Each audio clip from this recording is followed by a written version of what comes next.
Speedway. First, we pray for the family, friends, and fans of Mr. Hockey Gordie Howe, who died yesterday. And we also pray that you keep our drivers and team safe as they compete for us. And we ask this all with great faith, hope, and love. Amen.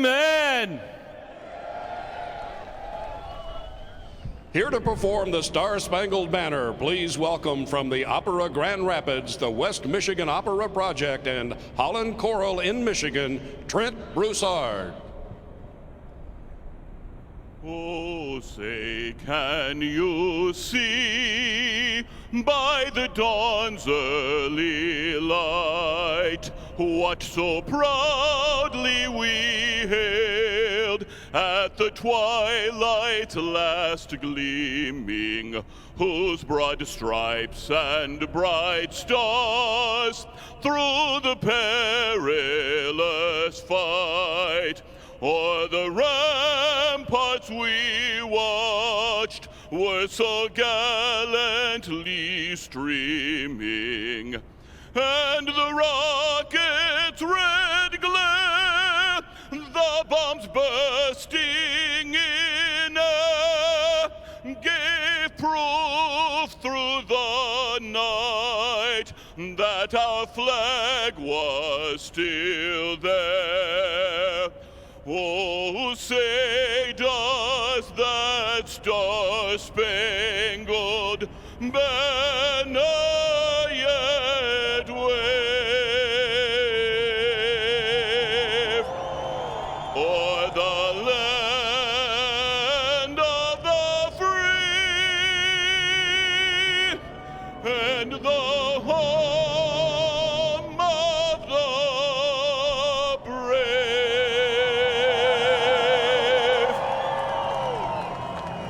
Gorgeous day and beautiful flyover that sets the stage for a high-speed game of chess. We're live from Michigan on FS1. We go green next.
This state is home to the American automobile. This track, home of super fast speeds, FS1's Xfinity Series racing from Michigan, presented by Coyote Tractors.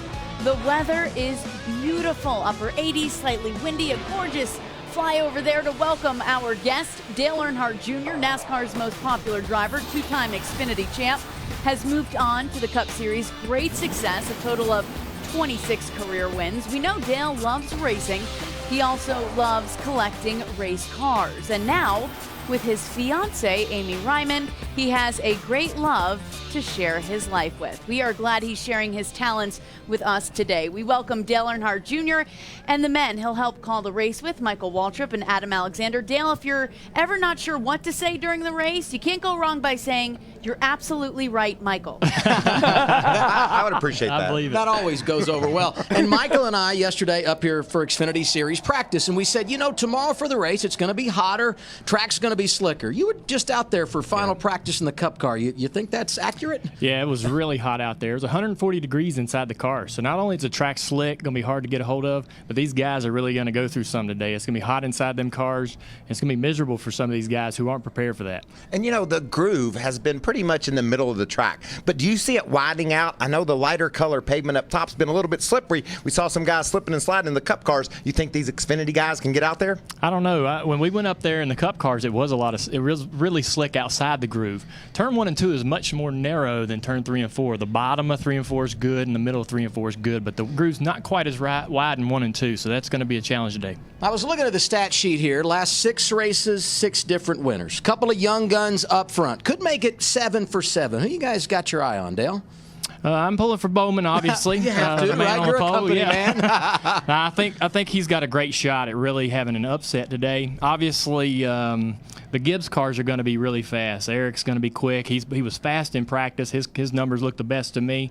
He's going to be the man to beat today. I like Bowman. That's my underdog pick. But don't forget Ryan Sieg and also Blake Cook. A couple of guys in the top 10 starting spots. We're going to have a great race. I disagree with you guys. Bowman's not an underdog. He's on the pole, and he led 33 laps and finished third earlier this season at Dover. No doubt he can deliver today. Right now we're going trackside for the command. And now, for the most famous words in motorsports, please welcome your Grand Marshal, founder and owner of Menards, John Menard. Drivers, start your engines.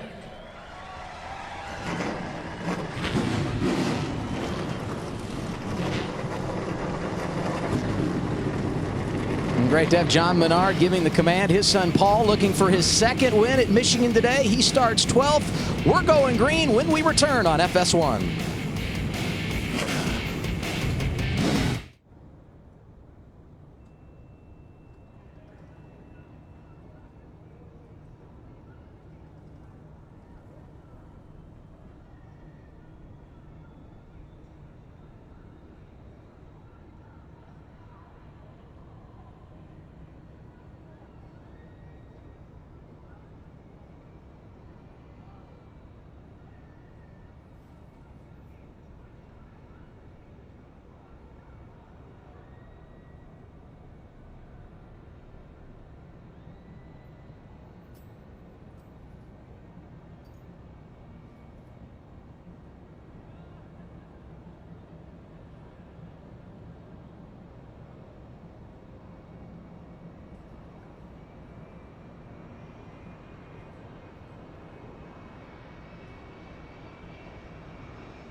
NASCAR's fastest track, Michigan International Speedway. You know, they're amped up, ready to go, and it's time to get down to business. It's do or die here.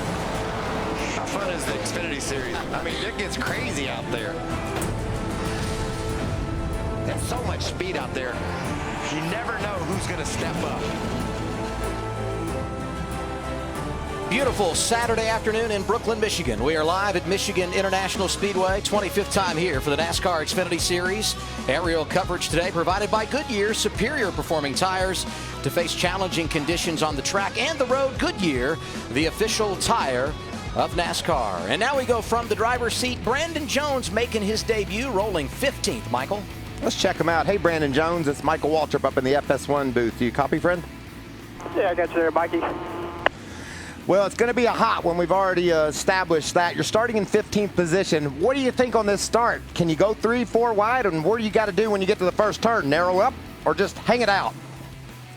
Yeah, I think it's going to definitely be pretty hairy here for sure. I'm sure we'll see a couple of three wide moves here, try to make some track position up. Pretty hard to pass here. Everybody's really equal. So that'll be a few things that we're definitely going to see here on this initial start. Hey Brandon, this is Dale Jr. up in the booth. You ran the ARCA race here yesterday and won the race. So what did you learn yesterday that you think can help you today? I think the biggest thing was just a couple of different things with the line-wise. Getting into turn 1 here, I'd get a pretty big arc. Getting into 1, driving down to the bottom, and it helped me really good up off the 2 over here. So that was the biggest thing I saw.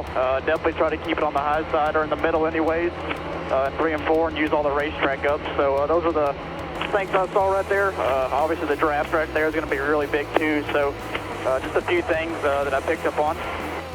All right, buddy, I appreciate it. We may come back to you later. Good luck today. Sounds good, guys. Thank you.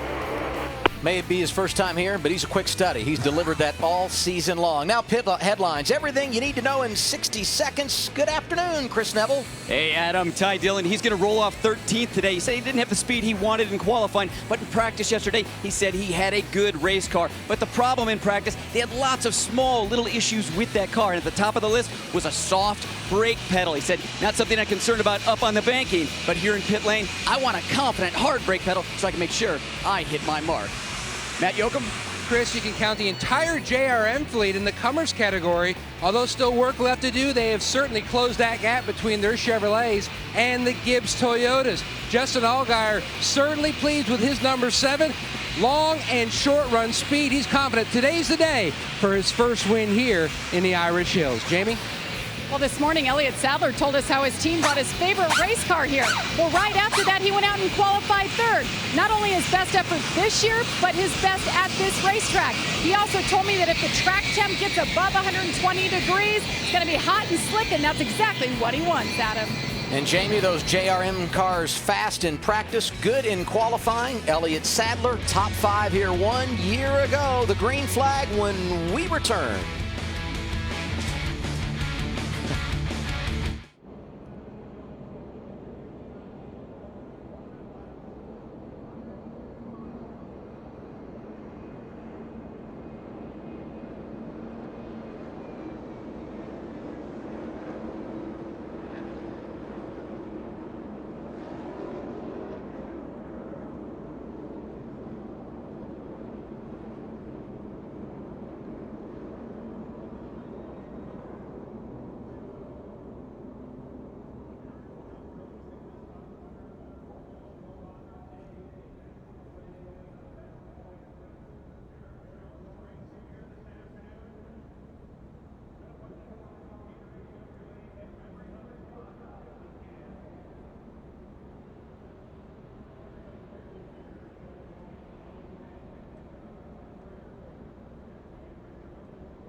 It is the fastest track in NASCAR, Michigan International Speedway.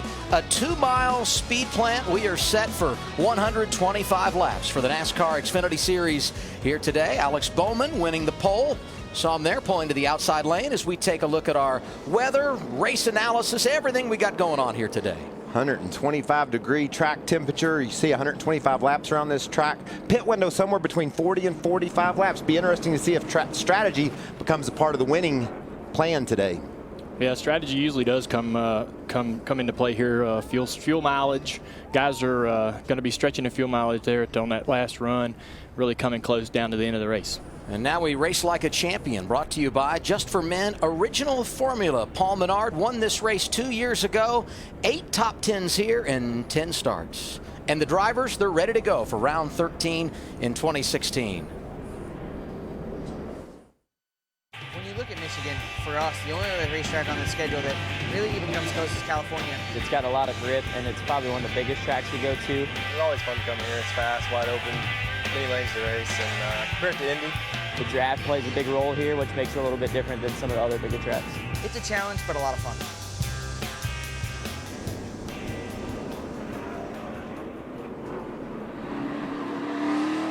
What's it like up in that gray? Is it dirty up there? Just no grip? Nobody's really been up there. Well, I know it feels like it's 100, but that kind of feels like ice. That's a spotter gathering a little information there from his driver, Joey Logano. He wants to know, if I do tell you to go up high, what are you going to feel? It's not like it feels like it's going to be slick. It is going to be slick up there. Logano on the pole tomorrow. Starts 9th today. On the front row, Alex Bowman, Eric Jones. Behind him, Elliott Sadler, Justin Allgaier. We are green in the Irish Hills of Michigan. Doesn't look like Alex got clear. Now going down there into turn 1, they're still side by side. He got a good start, but did. Jones was able to really hang tough down there on the bottom. I like what I'm seeing, though. He's keeping the momentum up high, and he's going to get a push from his teammate, Justin Allgaier, down the back straightaway. I'm surprised Jones is able to hang in there. A lot of pushing and shoving from the 19 there. It's 19 of Daniel Suarez behind the orange 7 of Justin Allgaier. Look at Elliott Sadler trying to make some gains down in that low lane. That was impressive. He dove into that turn really deep and was able to grab that spot away from Suarez. It doesn't look like these guys think this track's very slick. They're making some moves. Look at that draft pull up. That's what we're going to be talking about all day long. You can see Jones there. He used that draft to get to the inside of Bowman. And we saw Sadler pulling up on Allgaier. Yeah, that bottom groove is so hard to make work down in turn 1 and 2. And you see Jones tried it, but he's going to get a great run here. Good push from the 7. See what he does in 3 and 4. A lot of early cautions when you look at the history of this race. Many of them coming over in turn 3. That's where the drivers are now. Teammates Justin Allgaier, Elliott Sadler there, 3rd and 4th. Getting away from Suarez pretty good. Clear by 3. That's spotter Brett Griffin talking to Elliott Sadler, telling him he's got a gap behind him.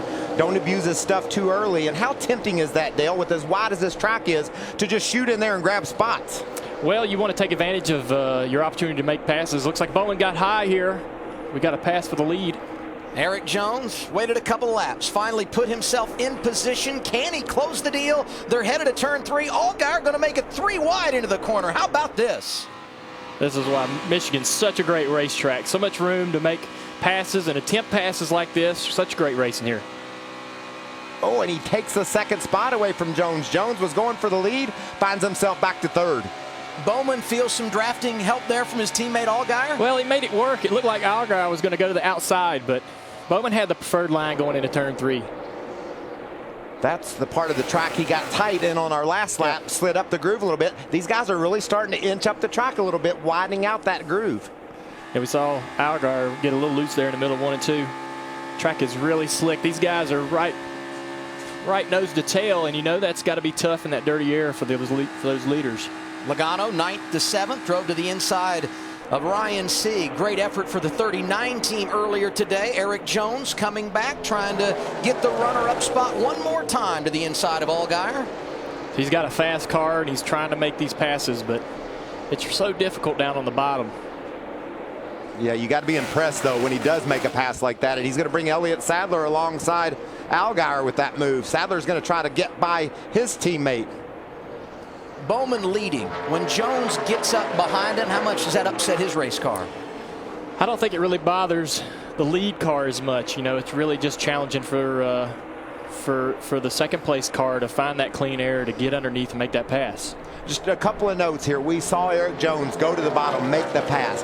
That's important. You've got to be able to do that if you're going to win this race. Now Elliott Sadler was able to do the same thing on Justin Allgaier. That's a couple of power moves early in this race you need to keep in mind as we race toward the finish. Brennan Poole, that white and blue 48, Rookie of the Year contender, maybe going to get a little bit of a lesson here from a great veteran. Kyle Busch has won here twice, including 1 year ago at blue and orange 18. You know will be fast. Absolutely. We're used to seeing Kyle in the lead, but you know he's going to be there before it's over with. Kyle 9th right now as we go back to the battle for the lead. Alex Bowman on point. That's where he started. And the man who joined him on the front row, Erik Jones, in his hip pocket as we complete our 6th lap. And Erik Jones is right there. Here's a great battle. Check out Kyle Busch down in turn 3 and 4 this past lap. He's in the inside of Brennan Poole. Poole's able to hang right there, and watch. Just makes Busch's car literally undrivable in the center of the corner. Got loose. It's a very slick racetrack. It's really hot. Those guys are trying to make that bottom work. You get a little bit of the side force taken away by the car on the outside. It makes it so difficult to be able to commit to the throttle. The outside groove has the momentum.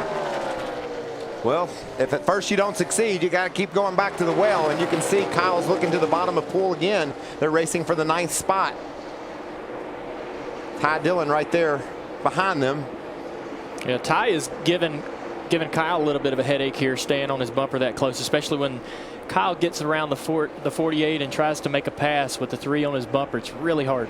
Right of your screen, racing for 9th. It's Poole, Kyle Busch, Ty Dillon.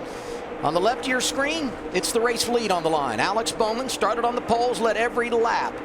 He'll lead lap 8 as well, but Erik Jones simply will not go away. You know, Dale, it's interesting. When Erik Jones showed up, we could tell right away in his pickup truck with Kyle Busch Motorsports, he was going to be a champion in NASCAR, maybe all the way to the Cup level.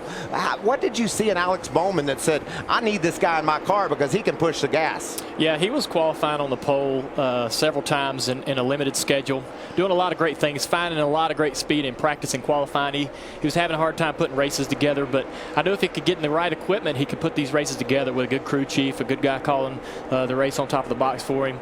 So I really believe in what he can do. He's showing us today, he showed us in Dover the talent that he has, and we're just trying to give him the opportunity to open up some eyes and get some more opportunities to race. Well, he opened up our eyes at Dover, that's for sure, driving to the lead, and here he is in Michigan doing it again. I would say so far so good for the race leader, Jamie. Absolutely. This is his second of 3 consecutive races, and he said that makes a big difference for him. And he also reminded me, even though he's 23, he has a lot of experience. He raced in Cup for a while. He has 4 Cup starts here at this racetrack. He said, I know enough to know what I need in the car, and I need more security in the rear end. And the team was able to give him that for the start of this race. Yeah, and that's only going to get worse, Jamie. If these things are going to want to get loose with this hot, slick track. He's doing a nice job of holding off Erik Jones. Eric, I like what I see from Eric's car. He's in traffic. He's really, you know, his car's not got the clean air, but he's able to hound this leader. He's able to hound the best car on the racetrack right now. So I like what I see out of the 20 car as far as speed. Once he gets that lead, he may be gone. Applying a lot of pressure and working in now to some lap traffic. It's Todd Peck. They're going around in the 15. That'd be interesting to see if Bowman's a little bit loose. When he goes through the corner, it almost looks like that right rear is yawed out a bit, and he's not able to cut all the way to the bottom. That could be because he's just fighting a free car. Yeah, it's hard to say. We haven't really seen him have a moment. He may be not rolling the center as well. It looks like the 20. See, Eric can run a little bit lower, and his car rolls the center a little bit more. He's looking here. Got the nose to the inside. He was here one other time, couldn't finish the deal, and decides to slide back into line. High level of concentration for both these drivers in the early going. He's got to run now. He's got a great chance here. He's got some good traffic in front of him, maybe to get a draft off to help him. Gonna split him. 3 wide top here. 2 wide with 74. Clear the 74. New leader. All cleared. Using Mike Harmon as a pick, Erik Jones puts the 20 car on point 12 laps in at Michigan International Speedway. Heavy hearts in the garage this weekend. prior to today's race, Eric changed the name above his driver's door to honor his father, Dave. Dave lost his courageous fight with cancer this week. He leaves behind wife Carol, Eric, and his daughter Lindsay. Our prayers are with the entire Jones family. Dave Jones was 53 years old.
(16 of 125 laps complete for the NASCAR Xfinity Series at Michigan International Speedway. Eric Jones is the race leader. Alex Bowman is second. Elliott Sadler, Daniel Suarez, Justin Allgaier the top five.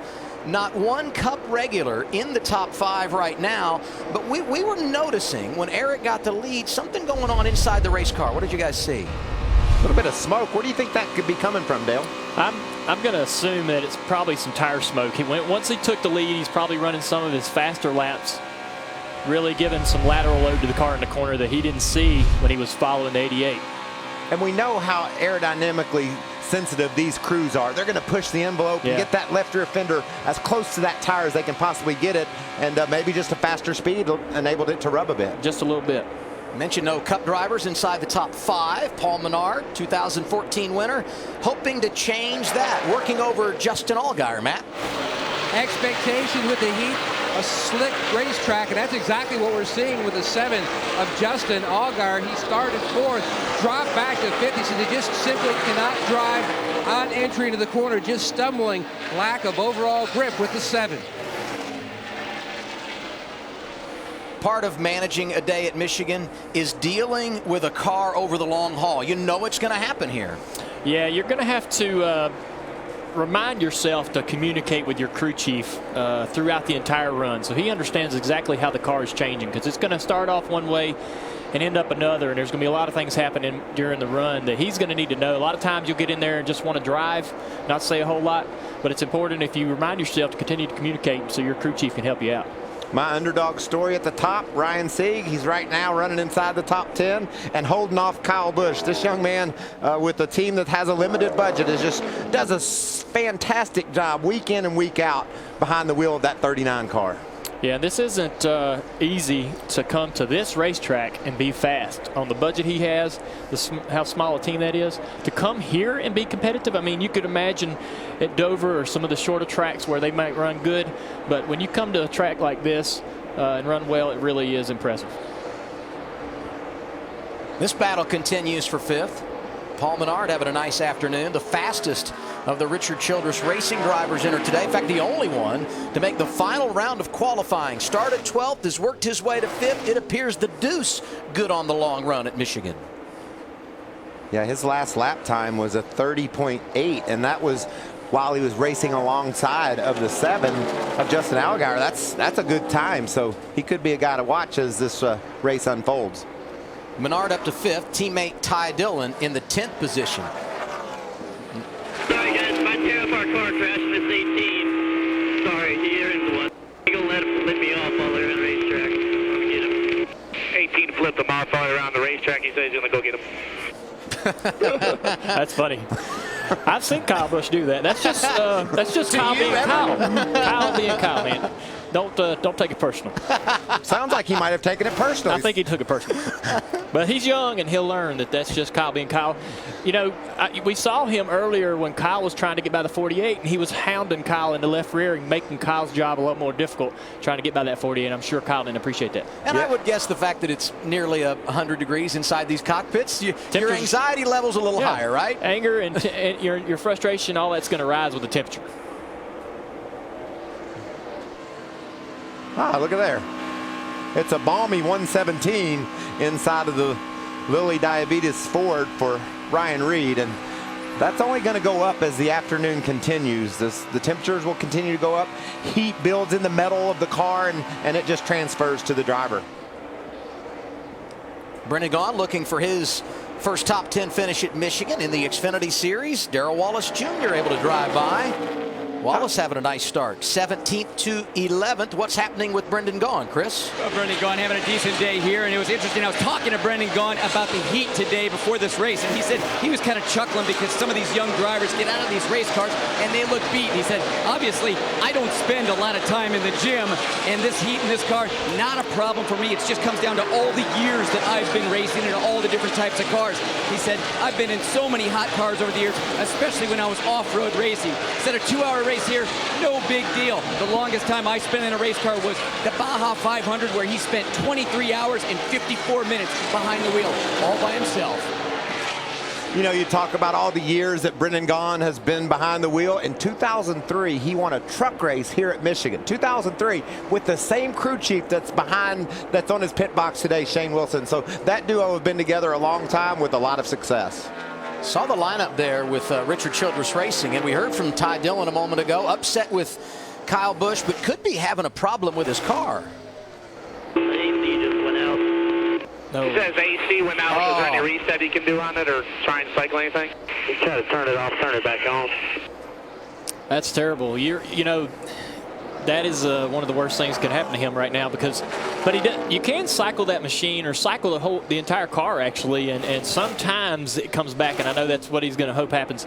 But either, you know, sometimes the hose can actually fall off the helmet, and or the system itself can get so hot inside the car that it fails. That's probably what happened. And these cars, we saw 117 degrees inside Ryan Reed's car. And I know they're running around with their left side window down, but no air comes in there. These crews designed this car so that air goes around it. It is hot in these cars. And if you don't have some sort of assistant, can you imagine trying to drive a race car at nearly 200 miles an hour and concentrate and focus with the temperature being 120 degrees? That's tough. Yeah, without any air in that helmet, the helmet's going to get so hot in that enclosed helmet. Let's bring in our crew chief, Larry McReynolds. So you're on the box and your driver tells you no air conditioning, and oh, by the way, 116 in the car. Larry, what's your reaction? Well, I'm going to tell him there's not a whole lot I can do for you right now. You're just going to have to tough it out. But I really want to focus on Joe Gibbs Racing, Adam. As we talked at the top of the show, a fuel run is about 41 to 45 laps. So we are closing in on what will be green flag stops. I know Eric Jones is leading the race. Suarez is running fourth. But to me, and Michael and I have been talking about this all weekend, the big head scratcher is Kyle Busch. Qualified fifth. He's fallen back to seventh.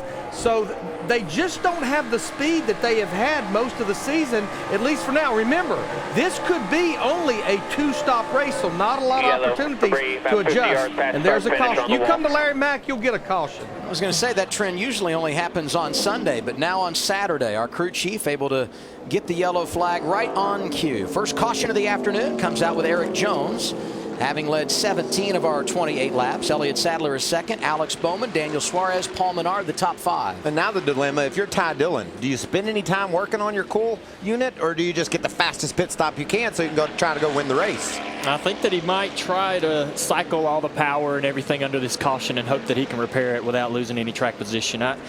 If it doesn't cycle and repair before we go back to green, he may want to come on down. Since it's early in the race, so might as well get a chance to fix it now if you can, but he'll try to cycle it for a few laps and see if that fixes it.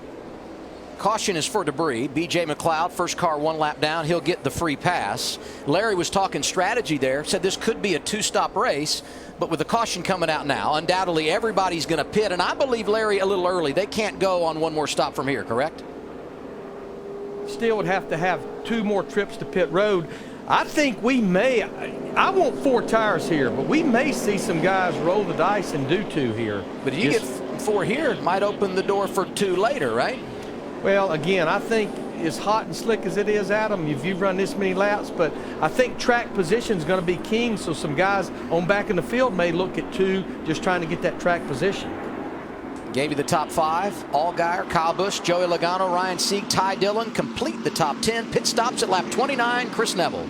And Eric Jones working his way down pit lane. So happy with that race car overall. In the last 10 laps, he said that car just starting to get a little bit loose, but doesn't want too much of an adjustment here. I see one of the crew members with one of the wrenches right in the back window, right rear window. So it looks like we're going to do a little bit of a wedge adjustment there, but going to be 4 tires on this stop. Matt? Teammate Daniel Suarez comes to a stop in his box. He said his car, especially on entry, he was too free. A little bit more on the tight side through the center and in traffic. 4 tires and an air pressure change on the 19. Elliott Sadler said the nose just needs to be planted a little bit better. A 4-tire stop, air pressure. Meanwhile, Alex Bowman in a long stop, 4-tire stop for him. He said he needs more security. He hasn't been able to be flat at all yet today. A little bit of a strategy play there. Suarez, Kyle Busch, first 2 off pit road. And Suarez did get tires there, right sides for the 19. First car with 4, Eric Jones. He'll restart 3rd.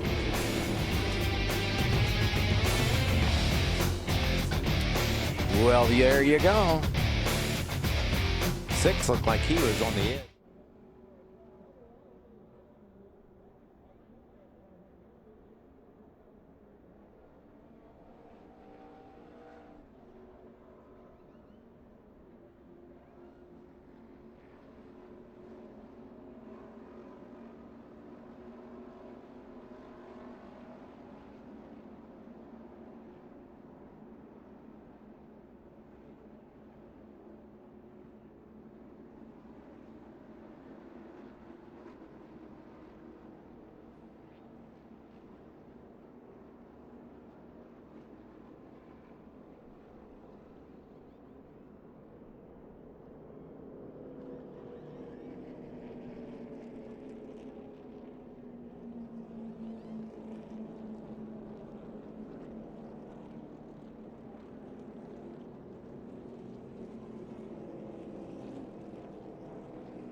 That's right, 16. Kyle Busch, the race leader. We're under caution at Michigan International Speedway. Restarting 16th is going to be Ryan Reed here, Michael. Hey, Ryan, you ready for this restart? Michael Waltrip up in the FS1 booth. Yes, sir, I am. Got a little work to do, starting off pretty tight, center off, a little bit loose on entry. So got much work on that pit stop, and I hope you guys are all tuned in on Xfinity X1 at home, because it's going to be a good restart and a good end to the tree. Well, you're doing a great job, bud. Fight on up through there. I got an idea what temperature it is inside your car there. I can see it. It's hot. I'm not going to tell you, but be sure to hydrate. Well, I'm staying hydrated here. I got some water, but thank you, guys. I want to remind everyone, after we went to break, found out Daniel Suarez caught speeding coming into pit road and made a two-tire stop. He's going to restart 13th here, front row. Kyle Busch, Eric Jones, Darrell Wallace Jr., Justin Allgaier, Ryan Sieg, the other drivers that got two tires. Here you see how hot it is outside as we get ready for the restart. You don't think I should have told him it was 112 in his car? It made it hotter, wouldn't it? Yeah, probably. He's got enough to deal with on this restart. He's on the outside. See Kyle Busch with a great jump. He's going to pull over in front of teammate Eric Jones. And look at Bubba Wallace. Were the teammates working together on that restart there? It looked like they were. What a great restart for Ryan Sieg. Sieg's fighting up in there. He's got to run on the outside. Ty Dillon starting to make some gains. Allgaier on the move with those two tires. Alex Bowman got 4. He's around Logano. What a mess into turn 3. Yeah, the restarts are really hectic. This is your best opportunity to take positions. You're going to have guys that are getting bottled up, just like we saw just on the backstretch with Sieg.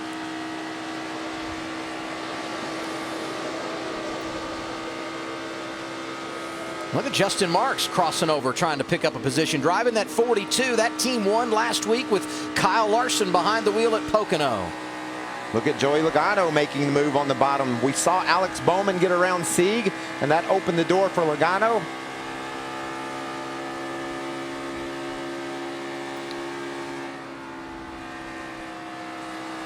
Wow, still nearly wide open down in the corners in race conditions.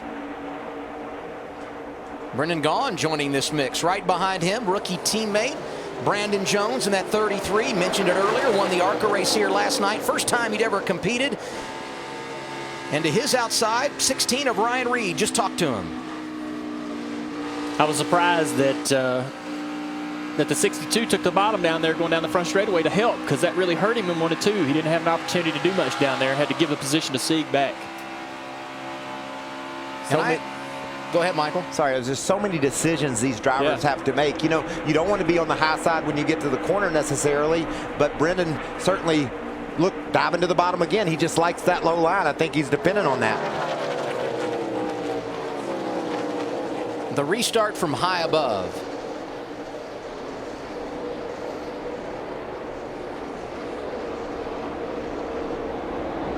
Sadler not afraid to give a little help, huh? Elliott's been happy since he got to Michigan. Your team brought his favorite car here. He loves that car. I think that's so interesting. You build these cars exactly alike, but for you drivers, some of them just feel different than others. You do. I mean, they do build them exactly alike, and they will drive completely different. And you do have ones that are your favorites. You always run good in a particular car, and you want to ask your team to continue to bring it back to the racetrack. A good early going for Darrell Wallace Jr. Picked up some positions on track, two-tire stop for some track position, and now he's 5th. This baby don't know what to do up there in the front. Come on. He's like, oh, Rod, we up here. I can't do nothing. 10-4, settle in here. Drivers are, you know, fun. They like to, they love their job. Getting to race a car at nearly 200 miles an hour is a great time, and Bubba got a little carried away on that start and is just having a good time out there. Yeah, Bubba's an emotional guy. You know, he's always seems to be on the chip and always in a great mood, but he's, you know, he's had a tough year, had a lot of trouble. So to be able to come out of here with a top 10, I think those guys will be pretty happy with that. He's sitting in good position right now in 5th place. And I know the other 2-mile oval that we race on out in California, a little bit different than what we see here at Michigan, but Bubba was 3rd earlier this season at Auto Club. So some confidence perhaps as we come to Michigan. Good battle here. On board with Joey Logano, outside of Alex Bowman. That's 7th on track, and Allgaier joining them from behind. Again, Alex is on the bottom. That's definitely not the preferred line. Joey's going to carry that momentum off the corner. And let's see what the 7 here. 7's going to push the 88. Up front, it's 1-2 for Joe Gibbs Racing. Kyle Busch, Eric Jones. Daniel Suarez penalized on that last pit stop. Restarted 25th. He's now 17th in the running order.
.42 laps complete here at Michigan for the NASCAR Xfinity Series. Now our Ford Performance Track Facts. Jeff Burton, first driver to win at Michigan from the pole. That happened in 1998, driving for Jack Roush.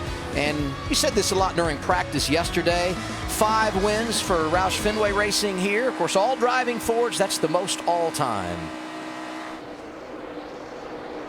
Alex Bowman made his way around Darrell Wallace Jr. down the back straightaway after Logano disposed of Wallace, and now Bowman will try to march back up toward the top 5. Yeah, Bubba's having a little hard time here falling in the clutches of these cars. He's sort of falling back. They're going to have to get to work on that car to improve it so he can get a little more competitive after the next stop. Yeah, he started back in the 17th position, used that strategy to get up front, but unable to hold on up there. Suarez has a fast car. I mean, a penalty car starts at the back. He has driven from 25th, maybe even deeper than that on the restart when you consider he was a penalty car, to 14th. That is a really good effort by the 19 bunch. Meanwhile, his teammate standing strong on point. The advantage for Kyle Busch over Eric Jones, 9/10 of a second, Jamie. And according to his crew chief, Chris Gale, the advantage for them is that a year ago they ran this race together. They haven't done many races where they actually have a notebook to reflect on. Remember, they won this race a year ago, too. Now, as far as today goes, he said he's super loose in traffic, and that's why they made the choice to take right sides only, get him that track position in clean air. He said the balance is much better, but they just told him we're a little shy on fuel. I think it's going to take 2 more stops for everybody to get there. And be interesting. We talked at the top of the show about strategy. They played the strategy card on the first pit stop just to get those right side tires, get some clean air. It worked for Kyle. But then that means you probably need to get 4 on the second stop, get those fresh left sides in, and then maybe only 2 later on. We know that the tires will run up front because that's exactly what Busch is doing right now. Yeah, it's sometimes your car's going to run better on 2 tires than it will 4. And it seems to really be working well for Kyle. I think you're right, Michael, about taking 4 tires somewhere in the mid part of the race. You don't want to be on pit road taking 4 tires the last stop. You want to minimize your time on pit road there. It's obviously working if you can get that clean air, but if you're a guy like Bubba Wallace and kind of in traffic, the further back in the field you get, the harder it is to be competitive on 2 tires. But you get that clean air and get the lead like Kyle did, you're going to be in great shape. Looking at our top 5 as we close on lap 50, Kyle Busch, Eric Jones, Elliott Sadler, Paul Menard, Ty Dillon, and Dillon's teammate got an onboard camera, Brandon Jones. What do you see here? Yeah, it's looks like he's heading off into turn 3 there. The car seems pretty comfortable. Not a lot of movement in the steering wheel there. On the throttle, very comfortable off the corner. Down the front straightaway. Front straightaway is really smooth. You got a few bumps down past the flag stand. He's waving at the 19, obviously telling the 19 either he's going to let him go by down here in turn 1 and 2, which I believe he's going to do now. He backs the corner up, lets the 19 get clear. Back to the throttle. His car's pretty comfortable. He's not working the wheel back and forth, chasing the rear of the car. And he's running along in the 13th position, and that's just a smart move before halfway of the race. He knew his spotter had told him that Daniel Suarez was coming and he was faster. Let's just let him get around where it's comfortable for Brandon Jones so he can maximize lap time and let the other car by. Yeah, that's right. If you sit there and race that guy, you know he's faster. Obviously, the 19 came from way back, and he sees that in the mirror, so he knows he's way quicker. If you sit there and hound a guy and try to hassle him as he's trying to get by you, you cost both of you a lot of track time. Then you got all kinds of guys up there trying to take your position from you. So he let the pass happen quickly so they can both fall back in line and start running laps. And by the way, not only is Daniel Suarez faster than Brandon Jones, he's faster than everybody right now. That last lap by, he ran a 38.31, Matt. That's the fastest car on the track right now. Michael, expecting long green flag runs. Daniel Suarez told me today, one key, minimize mistakes. They made one on pit road. He was speeding in section 5. They were going to go 4. They called an audible, went for just right side tires, but serving the penalty, they decided to go ahead and put lefts on. So he has somewhat 4 fresh tires on that 19. Thanks for the update there, because I thought he was making this rally on right side tires, and if that was the case, you knew he would be a player late. Yeah, absolutely. He's done a heck of a job all year, though. This guy's been fast every week. Seems like he's qualifying and running in the top 3. This win for him is right around the corner. This was probably his toughest track a year ago as a rookie. He wants to come back here and conquer it, and keep in mind only 2 finishes outside the top 10 all year for second-year driver Daniel Suarez. His teammate and veteran Kyle Busch out front with 50 laps complete.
Good to have you with us on a Saturday afternoon here on FS1. It's the NASCAR Xfinity Series at Michigan International Speedway, presented by Coyote Tractors. 54 laps complete in this one. Kyle Busch has led the most laps. He's out front now. Eric Jones, Elliott Sadler, Paul Menard, Ty Dillon, the top 5, and there you see it by the numbers. 24 of 54 in the lead for Kyle Busch. Second place is Eric Jones. He led earlier, but under attack right now, Chris. Yeah, and Eric Jones has been saying over the course of this run, his car a little bit more tight than it was in that first run, especially when he's been up underneath Kyle Busch. But just in the last couple laps, he radioed to the team saying water temp in that car starting to go up, and his spotter just told him, you've got some debris on the nose. We need to find a car for you to get behind. Now that's when the driver has to decide whether he tries to go find a lap car and take a chance on getting that to blow it off, or if he's going to have to give up that spot to Elliott Sadler. But I tell you, Dale Jr., Elliott Sadler is faster than Jones right now. He ran him down, got right to him, couldn't do anything with him, but it's a strong run for the one main team. It is. Elliott's done a great job for us all year, and he's having a heck of a day today. The 20 car, with that debris on the grill, that debris is going to actually make the car feel better, drive better, add a little additional downforce to the front. But he's definitely going to want to get behind a lap car. I don't think he wants to give up position to Elliott, but he'll get behind the lap car as he's doing on the back straightaway. Suarez on a roll. Goes by Allgaier from 25th to 9th. He's got Darrell Wallace Jr. right in front of him. If he could drive this thing into the top 5 on this green flag run, he would be in really good shape. And we just got a report, his teammate Eric Jones able to get the debris off the grill. All good for them now. There you see it. Yeah, he did that on the back straightaway, caught a lap car, did a perfect job. Basically, you get behind a car and you sort of move back and forth on the bumper of that car, and that can change the... You know, Ty Dillon's in the top 5, but it's been a frustrating Saturday afternoon for him. Listen in.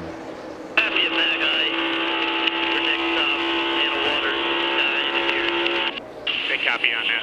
Did reset. Is that his hand out the window, catching some air? He's just hot. He's so hot. If you're driving around under green with your hand out the window, trying to get a little bit of air, he's miserable inside that car right now. But the opposite end of that spectrum must be Daniel Suarez. How good does it feel when you make a mistake on pit road, drop all the way back, and then just charge through the field? It's got to be invigorating for him. I think he's got to be excited about his opportunity to have a great run today. I mean, he's moving through the field rather easily on a track that's kind of hard to pass. But his cars, those Gibbs cars, man, they've been so good all year long. Daniel's done a great job behind the wheel all season. You know what he needs now is a caution to cut down the difference between he and race leader Kyle Busch. And we're at 30 laps on this green flag run since these guys came down pit road. Going to be another 15 laps or so, and the pit lane will open up for scheduled green flag stops. Absolutely. These guys will have an opportunity mid-race to get them 4 tires under green. Most surprising stat to me in doing research, 1 pit road speeding penalty here in the last 2 races prior to today. You wouldn't believe that, as hard as it is to get on pit road under green, and we have a lot of green flag stops here. Check out Alex Bowman. He's heating up Joey Logano's been on Logano's bumper, and it looks like Logano might roll out and let Bowman grab that spot away. And you know, when you're a young kid like Alex Bowman, you race these Cup veterans the proper way in the early part of the race, they're going to return the favor to you. And we saw Alex roll out earlier and give a spot away. He was able to get back one there. Yeah, absolutely. 22 falling back a bit. The guy that won here in 2012, Joey Logano, 7th right now, Jamie. And from the sounds of Joey Logano this morning, this is a surprise for all of us. He said this is the best car he's had all year, really had good thoughts and feelings about winning, but he's been tight today, and they made a track bar and air pressure adjustment on the first stop, and Joey just told his team, this car doesn't feel like you guys made any adjustments, so look for a bigger swing next time. Logano's been in that 22 car a lot lately. Go to Iowa next weekend, standalone race. How about putting Brad Keselowski behind the wheel? Okay, remember a few laps ago, Daniel Suarez making his rally, went by Justin Allgaier. Something happened there that Allgaier didn't like. Hey, Dylan, round. That's just ridiculous right there. Yeah, 10-4, buddy. I see it. You can't pull somebody off the corner and then them just side drives, like pull up and side drive you. He's very mad about the speed of the 19 car. He is. That's all that's about. He's like, how can he do that? Yeah. You know, this side draft is so critical and so useful here. You got to do it. I mean, the 19 wants the position. He doesn't want to hassle and race the 7 too long and get held up. So the side draft is a useful tool here. Keeping in mind the guys that took 2 tires at lap 29 when they made their pit stops. Kyle Busch has got clean air. He's out front. The other 2, Bubba Wallace Jr., he is 6th, and Justin Allgaier is 10th right now. Green flag stops on the way.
Right now it's NASCAR. Tonight it's soccer on FS1. Coming off their victory over rival Costa Rica, the United States looks to continue their winning ways and secure a spot in the knockout round when they square off against Paraguay.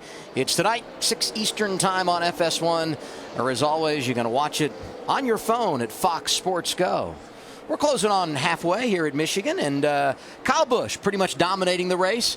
I'm not sure we saw this coming early because he was stuck back in the back portion of the top 10, but he's rallied after that 2-tire stop, Dale. Especially, the 2-tire stop is the surprise because the 20 car looked really strong at the start of the race. He was great in practice.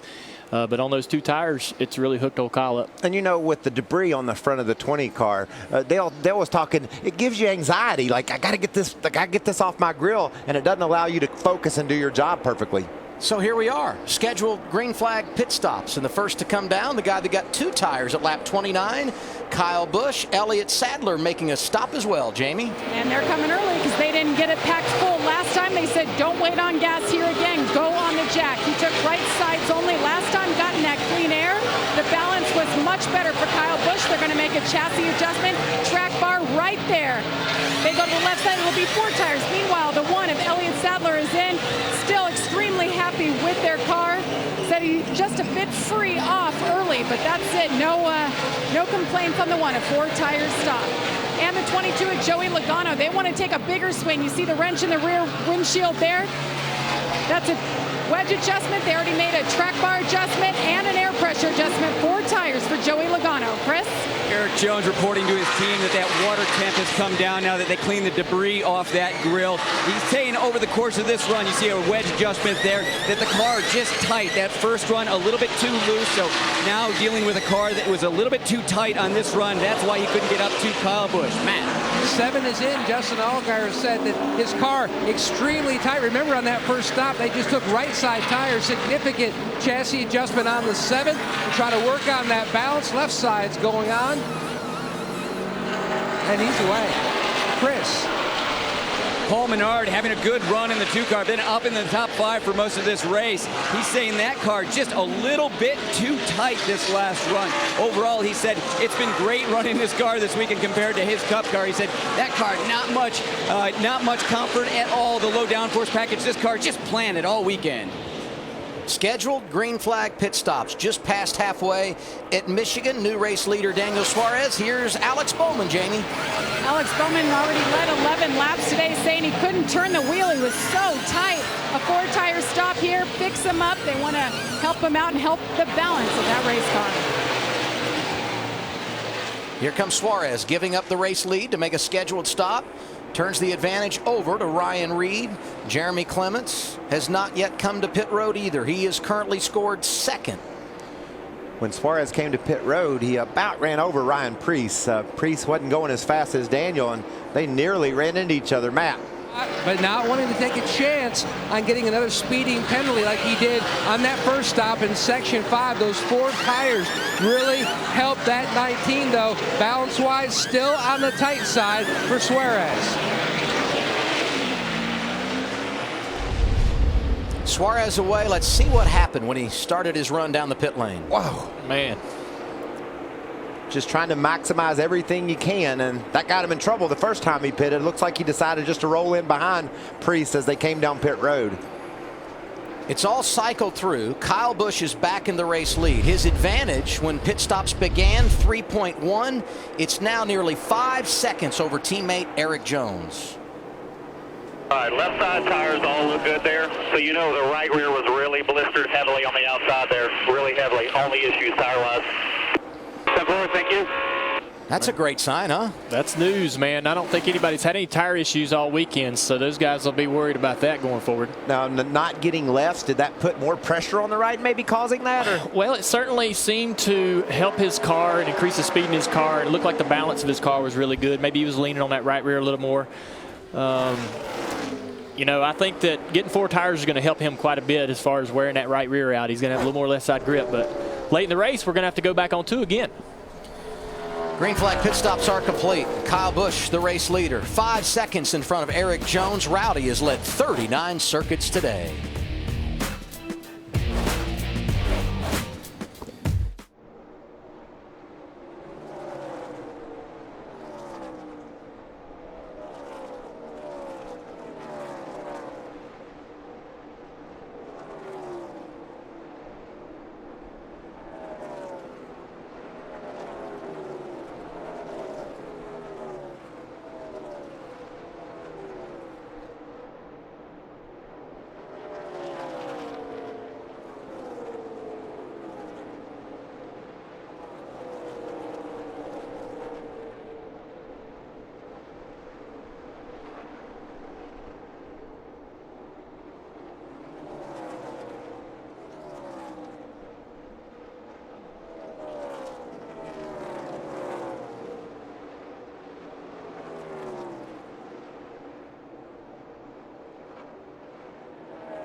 48 laps to go at Michigan International Speedway. The defending winner of this race a year ago is currently out in front. We are green racing with Rowdy leading to recap the action so far. Eric Jones displaying his father's name pre-race. Dave Jones passing away Tuesday after a brave battle with cancer. Eric Jones began the day on the outside pole, took the lead on lap 12. His teammate Kyle Busch would take over out front using some pit strategy, a 2-tire stop to gain the lead on lap 31. Yeah, I mean, they were stuck back there in about 7th or 8th, and Chris Gale decided, you know what, I have to get the track position. And you know what, this race is flying by. We only have 47 laps to go. We have one more pit stop. Could come under green around 10 to 15 laps to go. And remember, Kyle Busch already with 4 wins this season, 5 for that 18 car. Time now to take you to today's Coyote Tractors ahead of the pack. Larry, what are we looking at here? Well, this is the 2 laps, including the green flag stop right there. And you can see Kyle Busch, he won this battle, but remember, he had an absolutely clean pit road because he was the leader and he was one of the first ones to come to pit road, so there were no distractions for him making that green flag stop. And as Dale Earnhardt Jr., Adam Alexander, and Michael Waltrip said earlier in the race after that stop, that is what got Rowdy out in front. A great call. He's been impressive here this afternoon. Kyle Busch leading 45 of our 79 laps. Danielle, Eric Jones, Paul Menard, Elliott Sadler, Daniel Suarez complete the top 5. And if you drift on back to 8th, Ty Dillon once again has a concern, Chris. Adam, before that last stop, about 2 laps before that last stop, Ty Dillon called into his team and said he thought he had a tire coming apart, but they continued with the plan, brought him in about 2 laps later, gave him a bag of ice because obviously he's having a hot day in that car, and when they took a look at the tires, that right rear that came off that car heavily blistered. I took a look all the way down my section of pit lane. That's the only car that had a blistered tire.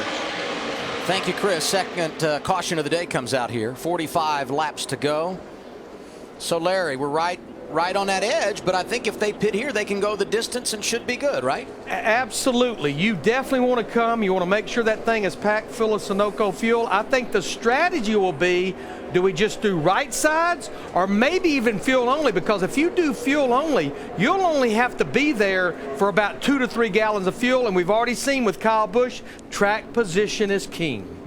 Free pass under this caution. Blake Cook, he's 15th. He'll rejoin the lead lap when we get the restart. Yeah, but I mean, we've got blistered tires. No one saw this coming. No reports of any tire trouble yesterday. We saw a couple of pictures of the tire that came off of Kyle Busch's car. Check this out. I mean, how do you stay out here and not get fresh tires knowing that this is happening to the right rear of these cars? Yeah, well, if I'm a race car driver, I don't want to hear about this tire blistered on my car. I want the crew chief to tell me everything's okay. The tires look great. But you know, we've only ran a few laps. I think you are going to see some guys that won't take tires. Everyone else probably will take 2. You might get a couple guys in the back of the lead lap that might take 4 here, but I think you got to, you know, the problem is they gave Kyle Busch the lead in this race. You want to get that back because it's, you know, to be able to take the lead and get in that clean air early on this restart is going to be important to trying to win this race. You got to put yourself into position right now. Get that track position now under this pit stop. And the way you're going to do that is gas only. And we've seen it. Kyle came from the mid part of the top 10 to the lead. He's kept it. We got to try to, like you said, get up there and get the lead away. Let's just gas them up and go. And hope that Kyle does something different, by the way. Yeah. Larry pointed it out. We're in the window to go the distance from here. Plenty of tires for these teams, though, to still 2 sets laying in the pit. So if you want to take 4 here, you'd have 1 more set remaining in case we got a late caution. Here they come, Chris. Well, in that last run, Eric Jones saying his car was too tight. Team made some adjustments. However, Eric Jones in those first 11 laps still saying his car firing off a bit too tight. So they're going to make another adjustment here. Just 2 tires on this stop. Jamie? Kyle Busch in the 18 on the bottom of the screen said it was pretty good there. The call now is for right sides. Obviously, you saw that blistering. They don't want to take any chances there. They'll make another chassis adjustment and pack it full of fuel instead of going to fuel conservation mode until we go green. 18 team doing their job. Holding serve off the pit lane, yes. Able to beat Paul Menard. Nice move there by Ty Dillon, who picked up 5 positions. Little strategy here, a lot of right side tires under this, our second caution of the day. Same right, but not left.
Michigan for us is predominantly one of those racetracks that restarts are super important. Feel strung out after 5 to 10 laps, but you can make a lot of moves early in the restarts. Third, fourth, fifth, sixth, all the way on back. You can get big runs on these restarts. Being able to push guys and get yourself in a position to gain positions is always huge.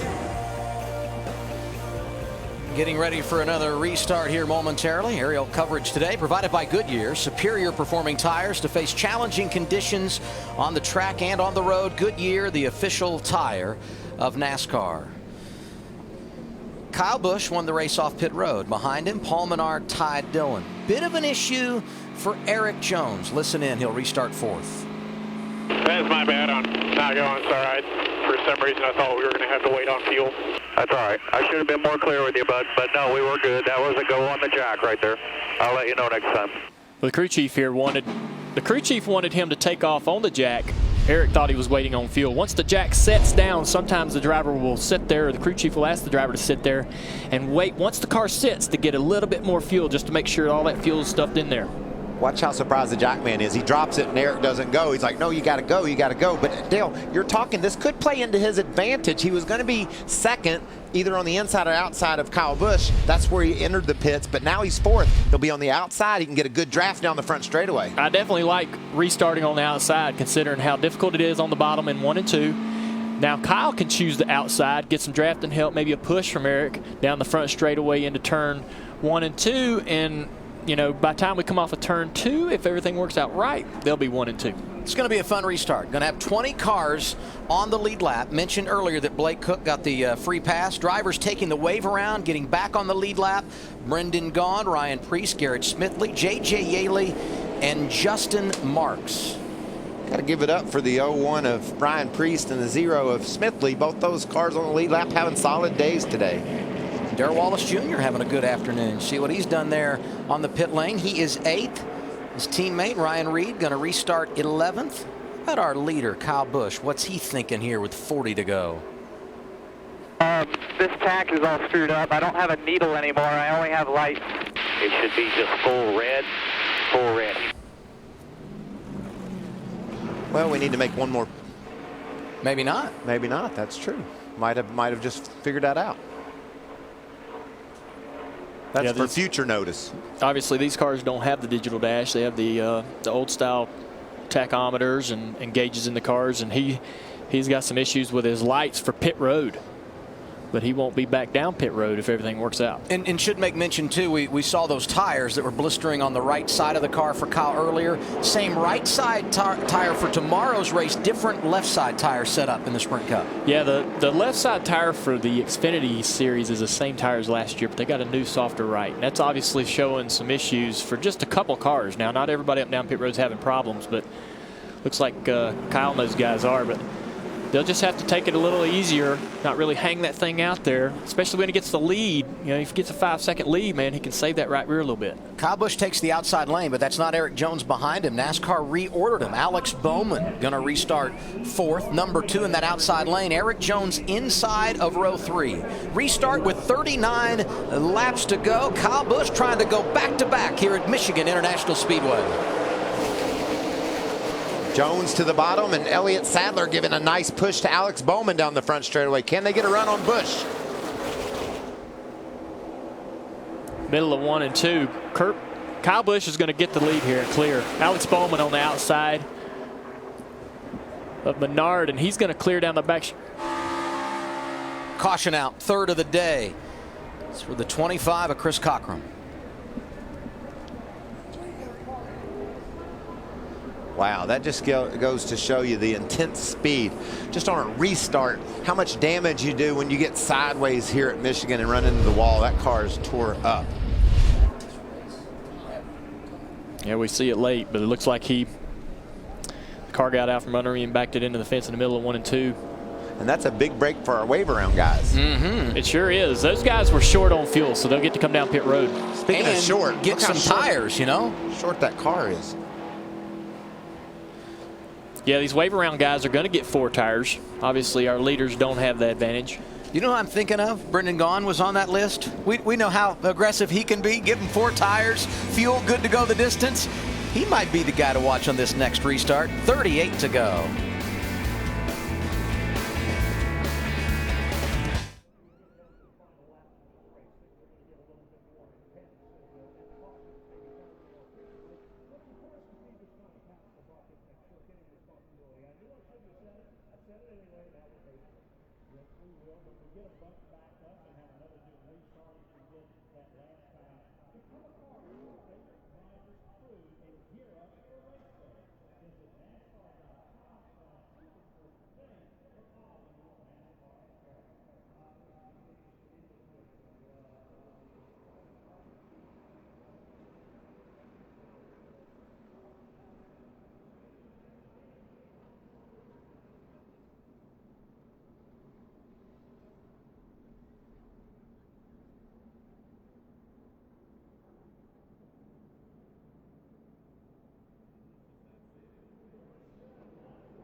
Next week, Xfinity drivers race to make their fathers proud.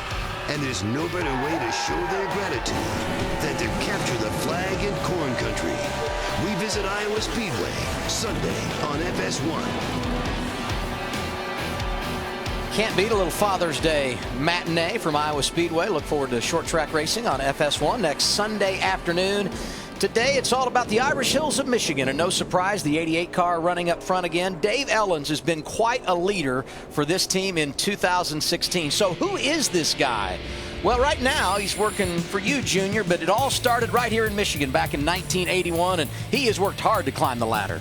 He has. He's been a great part of Junior Motorsports. We've won some races, and he's getting an opportunity to really live out a dream, trying to get into the Cup level ranks as a crew chief. But he was a great engineer for us over the years on the 88 car, and now working at Junior Motorsports. If he win today, it'd be his third different driver he took to victory lane, Jamie. Quite the leader. They started on pole today. Now you guys are sitting second. It's getting to the end here. Do you have anything for that 18? Yeah, we've been working on the car pretty hard all day. We've been loose in and finally got that fixed, and we're tight in the center now. So I think we do have something for him. We took fuel only there. Hopefully it's going to turn better in the center for him. Got enough fuel to the end, so have a good restart and get up there. What a day it would be if Alex Bowman drove to his first win in the series. Yeah, started on the pole earlier today. Bowman has led 11 laps. How hot is it in Michigan? Just ask these folks. It's hot.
Getting set for the restart at Michigan. Before we do that, Dale, what's happening with the foundation, man?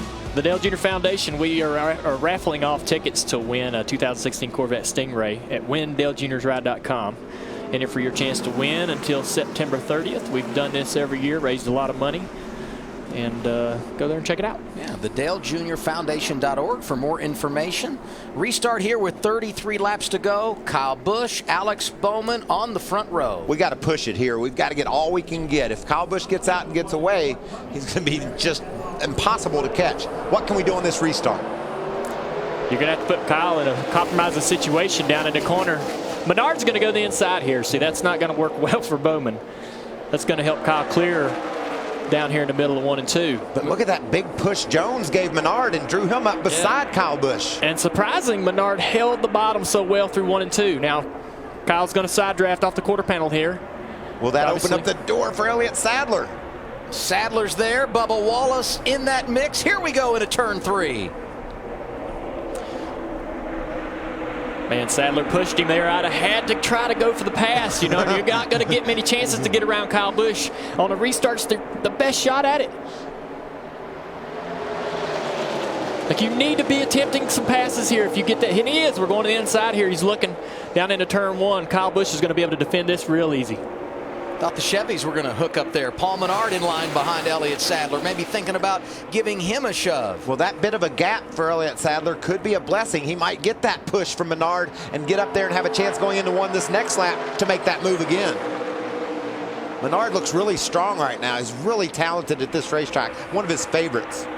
And he was really good on the long run early in this race. So if this thing stays green, we'll be pretty close to a fuel run to end it. Maybe good for Menard. And think about another guy, Daniel Suarez. He's got his track position back. He's up in the top 10, currently running in 7th. These guys get to mixing it up. Suarez could get there. We know how strong that car is in the long run. Yeah, he's sitting in 6th position, but he's got some tough cars to get by. The 22, the 20. Eric Jones up there. All clear. These two guys here tied up in second and third place trying to get a run on Kyle, but Kyle is flying up front. You know, Bubba Wallace has really been good today. They played some games to get track position, but to his credit, he has held them right where they needed to be, 4th in front of Eric Jones. You know, I just love Bubba. He's a guy you can't keep down. Just remember how the season started. Crashed in opening minutes of the practice, comes back to challenge for the win. We've seen him recover from adversity better than anything. Saying, ooh, got a pass here. It looks like Brandon Jones was on the side of Alex Bowman, getting him loose. Bowman's trying to rally. That restart he had when he got put 3 wide really put Bowman in a bind. It did. That's the worst thing that can happen to you on a restart at this racetrack is for somebody to take you 3 wide, put you in the middle.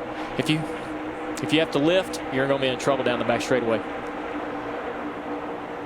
Neville, what do we got? Well, Bubba Wallace really having a day he wasn't expecting. Talking to him before the race, he said, our car just has not worked well at all. We've tried a lot of different things yesterday in practice, but we just couldn't get any speed out of it. But today, he's saying, this car is doing pretty good out here today. And the one thing we're obviously seeing on these restarts, Bubba Wallace, one of the best restarters in this series of the series regulars, and it's paying off today. Yeah, his car looks a lot better right now that he's on equal tires with everyone else. Remember earlier in the race, he was struggling a bit on 2 tires versus everybody else who had 4 tires around him, but he's really been able to hang on here. Looks pretty fast. They also obviously probably improved his car. Definitely. He's just been so fun to watch from that 17th starting position up inside the top 5. Look at these two trying to get in the top 10. Brennan Poole, first time he's been here in the Xfinity Series. Few ARCA starts here. And right behind him, Ryan Sieg. Both advanced to the final round of qualifying, and they have hung tough all afternoon. At 11th and 12th right now are the 48 and 39. A couple of young racers that have shown to us for sure, and I think the whole NASCAR world, that they can get it done at this level. It's been so fun to see Poole get his legs under him in this 48 car, and then Ryan Sieg with the family team to be able to run competitively like he does. Yeah, it's really surprising to see him run as well as he does each week. Brennan Poole does have an ARCA win here. Came 4 years ago. Daniel Suarez racing Darrell Wallace Jr. He's trying to grab that spot away. Got to the inside, but couldn't complete the pass. And you see that's going to drag Joey Logano up to Suarez's bumper. A couple of cars get side by side here, Adam. It really opens the door for the guy behind. Logano feeling a little draft here, huh? Definitely. And you can see Suarez is going to get to the inside of Wallace. Yeah, Logano's loving this because it certainly is giving him an opportunity to catch these guys. If Bubba argues this position off into turn 1, this is really going to give an opportunity for the 22 to get there. What's happening with driver 22, Logano 7th, Jamie? Yeah, this car just hasn't been to his liking all day. Just tight, tight, tight. Literally, he said it 4 times last time he came in. They've been adjusting track bar air pressure. It's not helping him. And he stalled on the exit of his last pit stop. Meanwhile, the 18, our leader, debris on the grill, you see it there. Kyle just alerted the team, and the one of Elliott Sadler is going to take full advantage. leader, not for long. Kyle Busch watching Elliott Sadler drive around. That was a strategy play to get the debris off. Looks like he executed it perfectly. Absolutely. That's exactly what he's got to do. Obviously, there's not a lot of lap cars that they're running down, so he has to do this quickly. The temperatures must have been rising really fast. Now it looks like Elliott didn't get a good exit off of 2. Inside. 3 back to Menard. The 18's going to get the position back, and he's clear. Still 1 back. Wow. You can't do it any better than that, huh? I didn't see that coming. I thought when Elliott Sadler got out front, maybe in that fresh, clean air, he could drive away from Kyle Busch because he'd been putting some heat on him. But it looked like Elliott maybe slid up on the exit of turn 2, and that opened the door for Kyle to get the lead back. Yeah, that's the first time Elliott's been in the lead. I bet his car had a different balance through 1 and 2 that he hadn't felt all day, having that clean air. Maybe he got loosed off in the middle of the corner. Cost him 2 positions. Yeah, he slipped. Menard got by, and look at Paul. He's hanging right there with Kyle at the front. And Eric Jones is right there as well. He's got a really strong car as well. Here's Kyle. Well, I have to admit it, Tony. That's crazy that he's that good to do that. Yeah. That was Chris Gale, the crew chief, paying a compliment to his driver, huh? Yeah. He's actually pretty good. He's done a lot of amazing things, and just add getting debris off of his grill to the list. You can see Sadler gets loose, and that's it. That makes sense, doesn't it? He was good when he was behind Kyle Busch, but when he got all that air on the nose, it pinned it, and he got loose in the corner. Yeah, I bet he was surprised by the balance shift. Running second versus leading, and it definitely surprised him down in the corner. And you know, I just think Elliott Sadler at 41 years old is driving the best he has of his whole career. He's putting himself in a great position to go win this NASCAR Xfinity Series championship. It's going to be the kid Eric Jones versus the veteran Elliott Sadler. Those are my 2 favorites as we head toward this chase. Yeah, I was really happy with how he's ran this year, and he's a great leader, a veteran in our organization, and he's done a great job. He's working with Kevin Meandrin, who was my lead engineer for 5 years, and I believe in Kevin and his abilities, and he's going to be one of the top crew chiefs in the Cup Garage one day. So this is a great opportunity for Elliott. Saw him after he won at Talladega. You guys have known him longer than I, but I'm not sure I've ever seen him any happier than when he got that car to victory lane down in Central Alabama. I want these leaders to keep their eye in the rearview mirror, because that orange car is coming all the way to the back of the field after a speeding penalty early. Now up inside the top 5, and he is closing down. He is running the leaders down as they've been jockeying for position. As Kyle was trying to get that debris off of the grill of his car, it's allowed Suarez to close in. He is a fast car, but he's going to find out when he gets up to these 4 guys that it's going to be a little more difficult than the rest of the field's been all day. But you know what I like about Suarez? He's a really good long run guy. When you put 10, 20, 30 laps on the tires, he just seems to get faster and faster, and that could pay dividends as he runs these leaders down. Starting to get good for second there. Yeah, one thing I like that I see here is the 1 car. He had that little moment, lost a couple positions, but he's hounding the 2 car, Menard, for second place. And they're not letting Kyle get away either. So this is a great little race here. And plus, remember, we saw some tire problems on Kyle Busch earlier in the event. That right rear tire gave up, and whoa, Elliott Sadler really wide off turn 2 there. So those tires will begin to be issues if it's going to happen over the next few laps. And let's not forget, we're now getting into the second half of this run. This is when the car is going to start to change, and maybe the track going to start to be a little bit different as well. Yeah, we've got 20 to go. These guys got to start hustling here. They're giving everything they got. Nobody's holding on to anything. What a day for Daniel Suarez, huh, Matt? Nice recovery from that pit road speeding penalty, making his way back up through the top 5. It takes a few laps for his car to come in after every restart, and he's just glad that they're good to go on fuel even in an overtime situation, because they've lost the clutch on the 19. A battle for second place. You can see the 1 of Sadler going back into second with that 1 car, but the 19, he's lost the clutch, so the team had to push him out of the pit box on his last stop. A lot of adversity for the second-year driver out of Monterrey, Mexico, but Suarez in the top 5, and Sadler looking good as well. You know what I love about this 1 car, Dale Jr., is when he was behind behind Busch, he was able to hang with him. That means he's free. He's a little bit free because he doesn't have the front end stuck. But now that he's gotten around Menard, if he can hold Paul off here, I think he's got something to go run Kyle Busch down. Yeah, Menard's loose off of the corner there, and that allowed Elliott to get the run he needed to take position back. But Menard battling back for that position himself. He takes it back. It's a heck of a race, these two guys.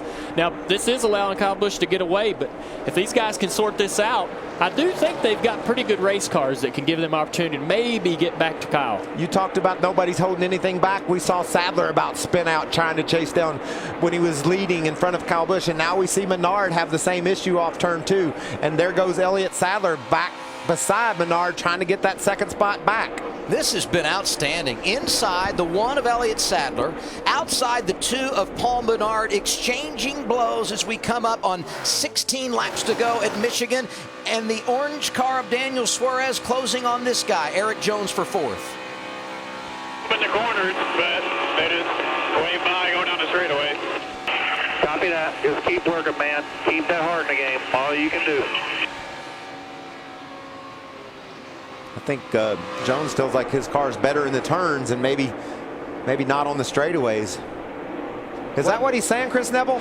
Well, Michael, Eric Jones just saying his car the second half of this race just way too tight. His crew chief Chris Gabehart's been saying everything, all the adjustments that I've been doing throughout the race, mechanically trying to loosen that car up just haven't worked. So obviously it's just aero. You need to try and find some clean air and try and get around these guys. But we have 16 now laps to go, so there's plenty of time. You got to wonder, was Kyle sitting there in front of those guys at the beginning of this run, saving just a little bit for that right rear tire? Because now that we've sorted out the second place battle, and Elliott Sadler's nicking away at that lead just ever so slightly. Yeah, that last lap, he gained 1/10 of a second on our leader, Kyle Busch, and that big spoiler on the back of the 18 car, that's what they're drafting off of. Elliott Sadler with a push from Paul Menard, they're going to be able to pull up on Busch. Yeah, Busch is starting to catch some lap traffic, and he's going to take advantage of that to draft as well.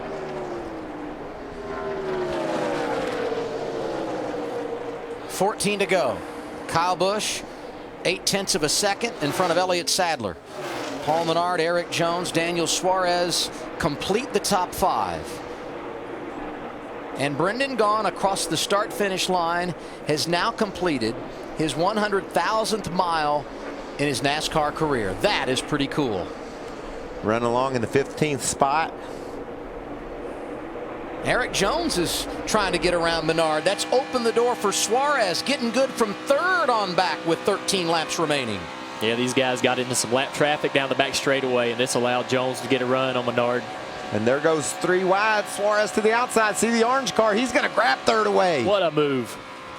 That was a great move. He saw an opportunity on the high side. As those guys started a side draft down the front straightaway, it slowed them down. What about this rally by Daniel Suarez all the way up to the 3rd spot after a speeding penalty earlier? Is there enough time? 13 laps remaining, 1.2 seconds back, and he's still got to deal with 2nd place Elliott Sadler? It's going to depend on traffic, you know, how these guys are catching lap traffic. But you've got a pro out front. I'll let him get that Kyle's on not the going left front in the corner. Kyle's not right down on the white line through the center. Kyle's not going to put a foot wrong on this racetrack. He's going to run some great laps here at the end of this race. These guys in 2nd, 3rd, 4th, they're going to have to start putting together clean laps as well to try to catch him. They were running him down, but once we started getting into some of this lap traffic, it looks like Kyle's gotten through it better just by circumstances and how they've caught the cars in the corners and so forth. And I go back to what you said earlier. He's got a nice advantage. He understands how to manage a race. He realizes the tire issues he had early. He might have been laying low, taking care of his stuff here for the last 10 laps or so. Yeah, I certainly believe that he probably knew he didn't have to push it as hard. He's got a great race car, and he has that clean air out front, so he can sit there and maybe not run quite as hard, but I'm sure they're all running as hard as their cars will go now. Well, that 19 will catch Kyle Busch if he can get around Elliott Sadler. I can tell you that. Last time by 38.48 for Daniel Suarez. About 3/10 the fastest car on the track. And now he's going for 2nd spot. Threading the needle for the runner-up position. Suarez, what a drive. He's going to get it here. He's going to clear Elliott Sadler for 2nd position off of turn 4 here. Now you watch this cat go. Wow. I think we're going to have a race for the lead here in a few laps. I do too. 10 laps remaining. And the difference out front, just over a second. Suarez behind Kyle Busch. Even with that pass for second, Suarez still ran a 1/10 of a second faster than Kyle. So it'll be interesting to see. Now that he's clear, they're both in clean air, whether he can really win. And I guarantee you, Chris Gale and Kyle Busch's spotter has said, okay, the heat has got to second. We might have to turn the wick up on this 18 car, try to get away from him. What a drive for Suarez. Had that speeding penalty early, but has made his way to a second behind Kyle Busch. Don't worry about what's out back. Hit your marks here, no mistakes. Come on, you and him, this is what you wanted. Go get him. That's right. You see the best in the Xfinity Series up ahead of you, and the only person between you and your first win. Boy, that's inspirational. Yeah, Kyle just threw down a heck of a lap. He really matched the 19 on that last lap. So if Daniel's got anything left anymore in his car, he's going to have to start showing it now with 9 laps to go, coming to 8 to go. Looks like he's making a little bit of ground up. He's going to have to hope that Kyle has some trouble. No mistakes. A4. There's not a lot. Get every mark, every lap. You'll get them. 38.40, 38.65 in front. That's a great lap by Daniel. He was a 10th faster there, but there's not a lot of lap traffic that's going to hinder Kyle. So Daniel's going to have to do this on his own. You know, and it's interesting. I love a crew chief's watch. He told Daniel Suarez 38.40. Kyle ran a 65. Well, it was a 40. It was a 48. It was closer to a 50. But you need all that encouragement. Positive reinforcement. And plus, he can see out the windshield. That 18 car is getting bigger in his window. Right there off of turn 4, Kyle called a lap car and had to go to the inside. Didn't really get to use up all the racetrack. That probably cost Kyle just a little bit. Now, how will this car affect Daniel down here in 1 and 2? Oh, so he's in the wake of that car, and it's just not going to be the best corner. He's going to clear him off the corner, but he didn't get to use and open the wheel up, use all the track. And you can see it's hurt his back straightaway speed. Kyle was able to hit 193. Can Daniel get there? Not quite. Yep. That cost him a little bit. So that's really going to be important these last few laps as to how these guys catch lap traffic. Was down to 0.6 of a second. Now it's back up to 0.9. 6 laps to go this time. Michael, this reminds me a little bit of Las Vegas, where the duo finished 1-2. Suarez just couldn't get there as Kyle Busch dominated at his home track. But this has been a really impressive rally by Daniel Suarez. I mean, he's driving with his heart and soul. We've talked about for the last year and a half how close that young man has been to driving to victory lane, and this is just another example of it. He just needs a half a second to get in contention. Yeah, that last lap he lost about 2 or 3 tenths. He's going to run a little bit better lap this lap though. And you know, it'll just get better and better as he gets closer. I like that right there, Daniel. Way to make it happen, buddy. Stay after him. No mistakes. 5 more times. The time that he lost with a lap car, he got back right there. Absolutely. And it'll just get better and better as he drafts on these straightaways. Daniel's got a car that can go really low in the corners, and maybe that'll help him stay out of the wake of Kyle Busch in the turns and then gain on him on the straightaways. That's absolutely right. He is able to run lower in the corners. That's where his car likes to run, but he's running out of laps. Coming to 4 to go. He's going to have to make some ground up real quick. Last time a driver had a speeding penalty, came back to win, Kyle Busch. Last fall at Kansas. Daniel Suarez trying to turn the tables on the guy that won this race 1 year ago. 8 miles to the checkered flag in Michigan. The difference now under a half a second. Now Kyle might start looking in the mirror and see where he can run that Daniel's running to try to take Daniel's line away. Obviously, Daniel's running a little bit lower in both corners. Kyle may get down there and try to make Daniel have to fight that dirty air. Daniel's close enough to where that could affect him if Kyle chooses to do so. What does Kyle want to know here from his spotter? I don't think Kyle wants to know really anything. He's obviously going to be looking in the mirror at what Daniel's doing. Daniel's his lap for the same bottom for you here. Still by 3. 90 will be bottom. Little toe 2. We got a race, guys. Yes, we do. 3 laps to go, and Suarez is there, knocking on the back bumper of Kyle Busch inside to the lap machine of Martin Roy. Well, that lap car was difficult for both those drivers. Didn't really give either one an advantage. Suarez will try to hug that yellow line, just get that nose on the left side lower than Kyle Busch to try to get some fresh air, but there's a lap car down there. Yeah, that definitely wasn't what Daniel wanted to see through the corner. Coming to 2 to go. Daniel's going to have to try to make a move quick. Can he get there? Work hard. God, I think he can. Work hard. He's working hard. He's giving it all he's got. Remember, these two were at the front at California, our other 2-mile track. Kyle Busch had that problem on the final lap. Suarez nearly won that one, but ran out of fuel. Lap and a half to go. Suarez looking outside. That's J.J. Yeley, the lap car in front of him. Suarez is running the bottom of the track. That's where Yaley's at. Oh, he's going to get there. Kyle's struggling just a little bit. 74 slow on the bottom up Here we come to the white flag. 1 lap to go, sponsored by Credit One Bank. Side by side at the start-finish line. 2 miles remain. Can Suarez make it stick? Outside. Kyle's right there. Suarez is going to bury it down in the corner here. Clear, Daniel. Clear. I think he's clear. He's going to get the position. All clear. Daniel Suarez looking at his first win. Don't even look in that mirror. Give me this corner right here one more time. That is great advice. Just keep your eyes on the road. Can you hold off one of the best ever in the Xfinity Series and grab your first win on a last lap pass? Kyle Busch has won 80 times in the Xfinity Series, but it's not going to happen today. First time ever for Daniel Suarez. Checkered flag gets it at Michigan. Woo! That was exciting. Unbelievable. We got a last lap pass for the win. That's awesome. Woo!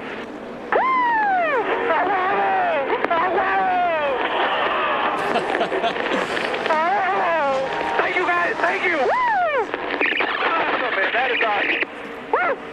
Daniel's a good kid, man. He really deserves this. That's amazing. And how much better could it get? A last lap pass on Kyle Busch to get your first win ever. One of the best in the sport. After a speeding penalty, he rallied all the way back to victory lane.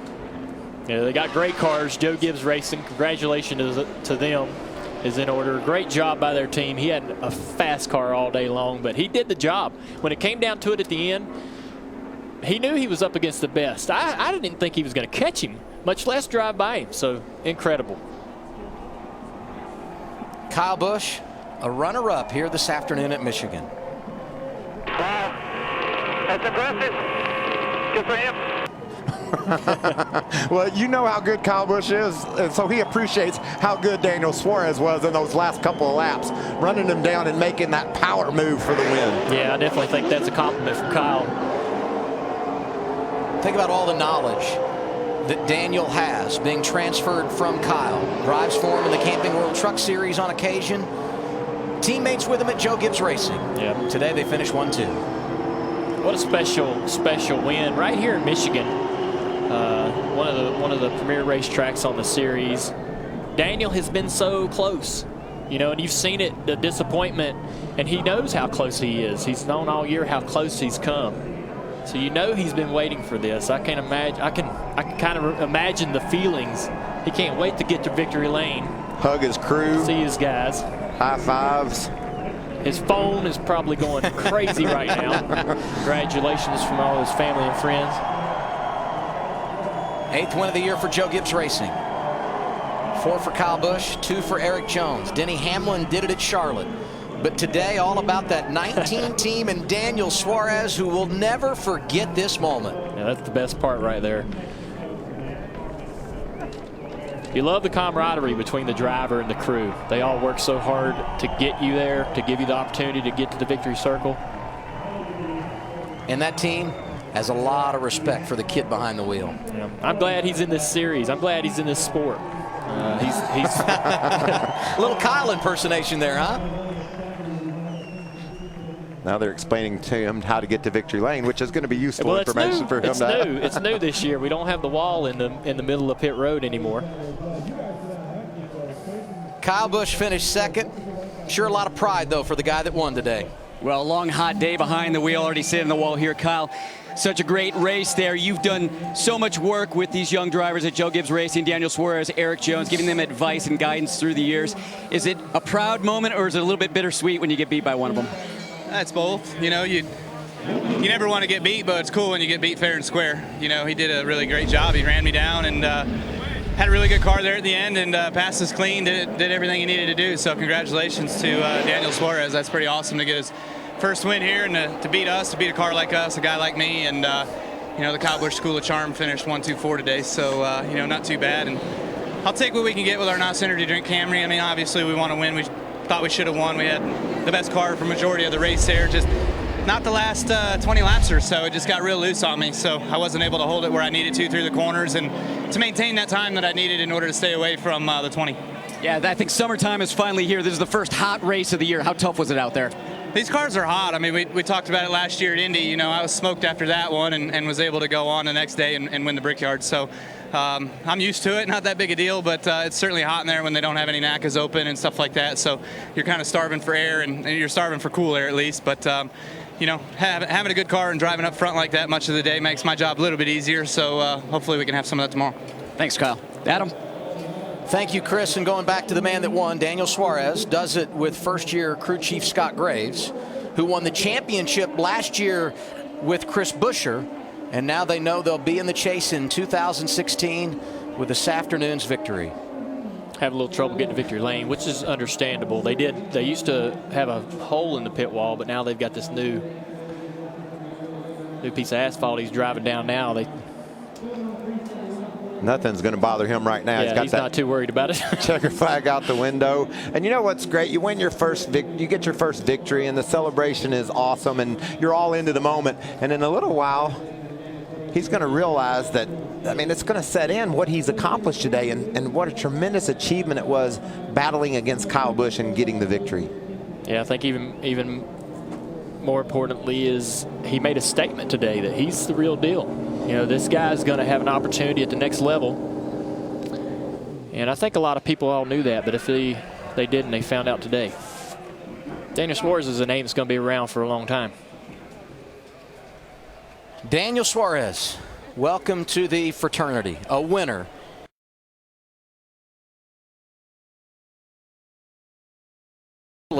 Led the last 2 laps. He was actually out front by a nose there, those last couple.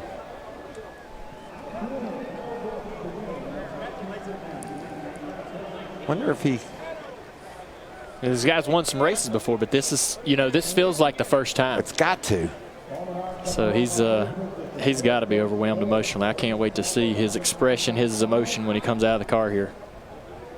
6th foreign-born driver to win in the Xfinity Series, but only the 2nd time one is delivered on an oval.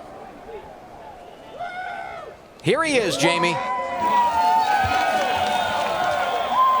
Celebration all around, hugs. First time here.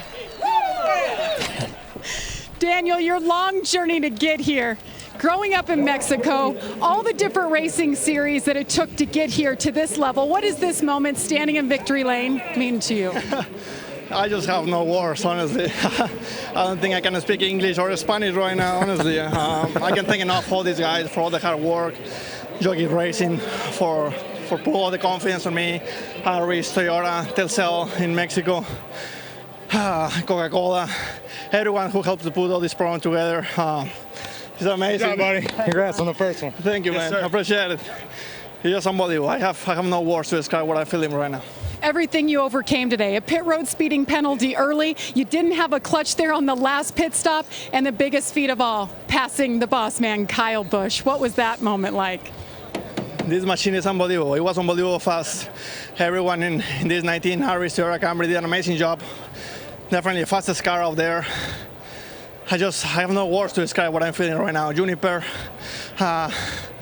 he's just unbelievable. And to win this weekend, you know, on the side of my friend Eric Jones, for he lost his dad, he's just unbelievable. I would like to dedicate this victory to Eric and his family. Very nice. Let's talk about, real quick, the last lap. It looked picture perfect from this point of view, passing Kyle right at the start-finish line with 1 to go. What's going through your mind, and what are you hearing around you?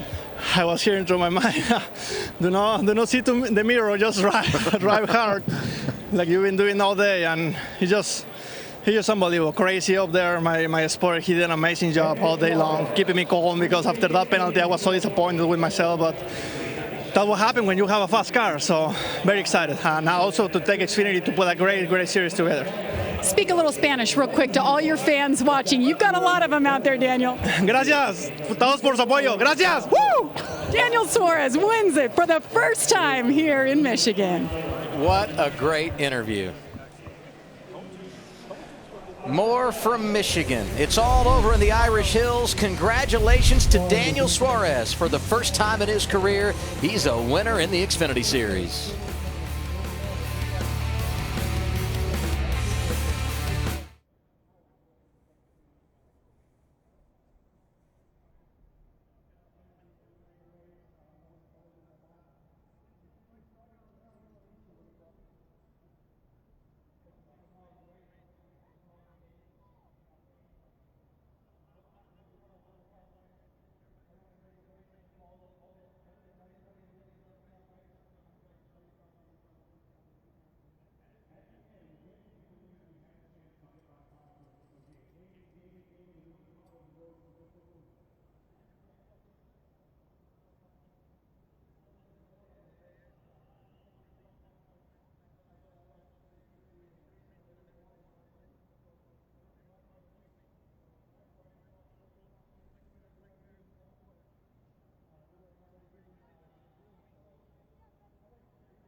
What a great afternoon it was here at Michigan International Speedway. Daniel Suarez dropped all the way back to 25th in the running order. Speeding penalty at lap 29, but he would not be denied. Made the pass of Kyle Busch as we saw the white flag, closed the deal down the back straightaway, and for the first time in his career, he is a victor in Xfinity Series competition, and he joins an elite list that have got it done so far in 2016. Now, Kyle Busch has won 4 times, but I'm sure Kyle's going to go over and put his arm around Daniel and offer a big-time congratulations because he flat earned it here today. Dale, you picked a good afternoon to join us. This was a lot of fun. Great race. Yeah, this was an awesome race to call. We talked earlier in the day about Erik Jones and Elliott Sadler being in the battle for the championship. And I know Suarez has led the points at sometimes, but I don't know if a lot of people saw him as a guy that could win the championship, but they have to after today. Well, certainly, and that's what's so great about your first win. He's just so much caught up in the moment. They're going to tap him on the shoulder in a minute and say, we're going racing for a championship. That's got to be the greatest feeling in the whole world, knowing that he came to this big racetrack and conquered the best and won this race. Did you learn anything up here today that transfers to tomorrow? Yeah, the things that I learned, the right rear tire blistering, that's a concern. We have the same tire tomorrow, and we're definitely going to try to run our car pretty free. So we might have to watch what happens tomorrow with that tire wear. And also the crazy grooves we saw. People just driving right down on that yellow line and then really not a whole lot of development up on the high side. Can you get your car working up on top, or do you think you're going to have to be focused on the bottom? Yeah, I don't think anybody really used the higher side of the groove to their advantage. I think you're going to see, you saw Suarez working the bottom of the racetrack late. That's where the speed's going to be late in the race, I believe.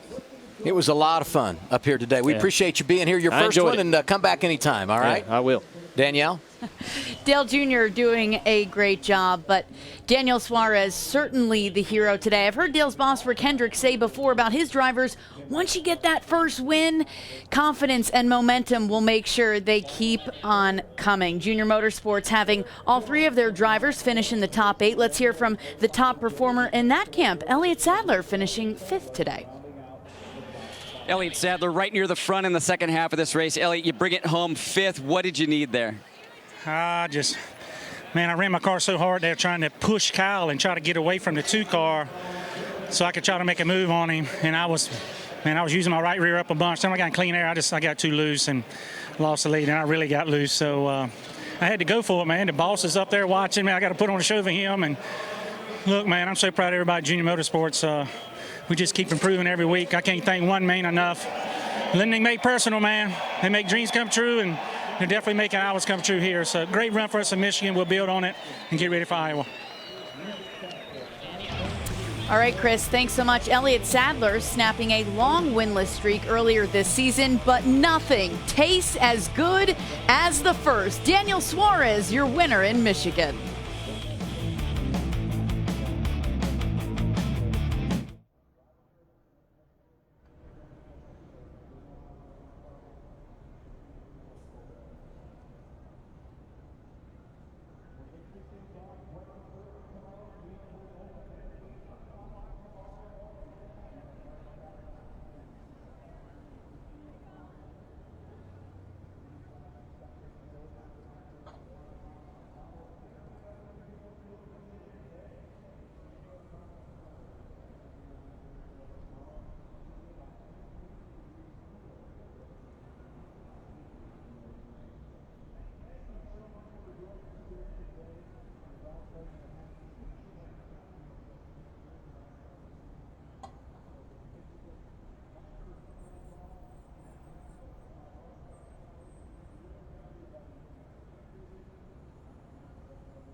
Driving with a heavy heart today. Erik Jones placing a decal with his father's name on the car after Dave Jones lost his brave battle with cancer on Tuesday. Jones fought hard all day, finished 4th. Matt Yoakum standing by with driver number 20.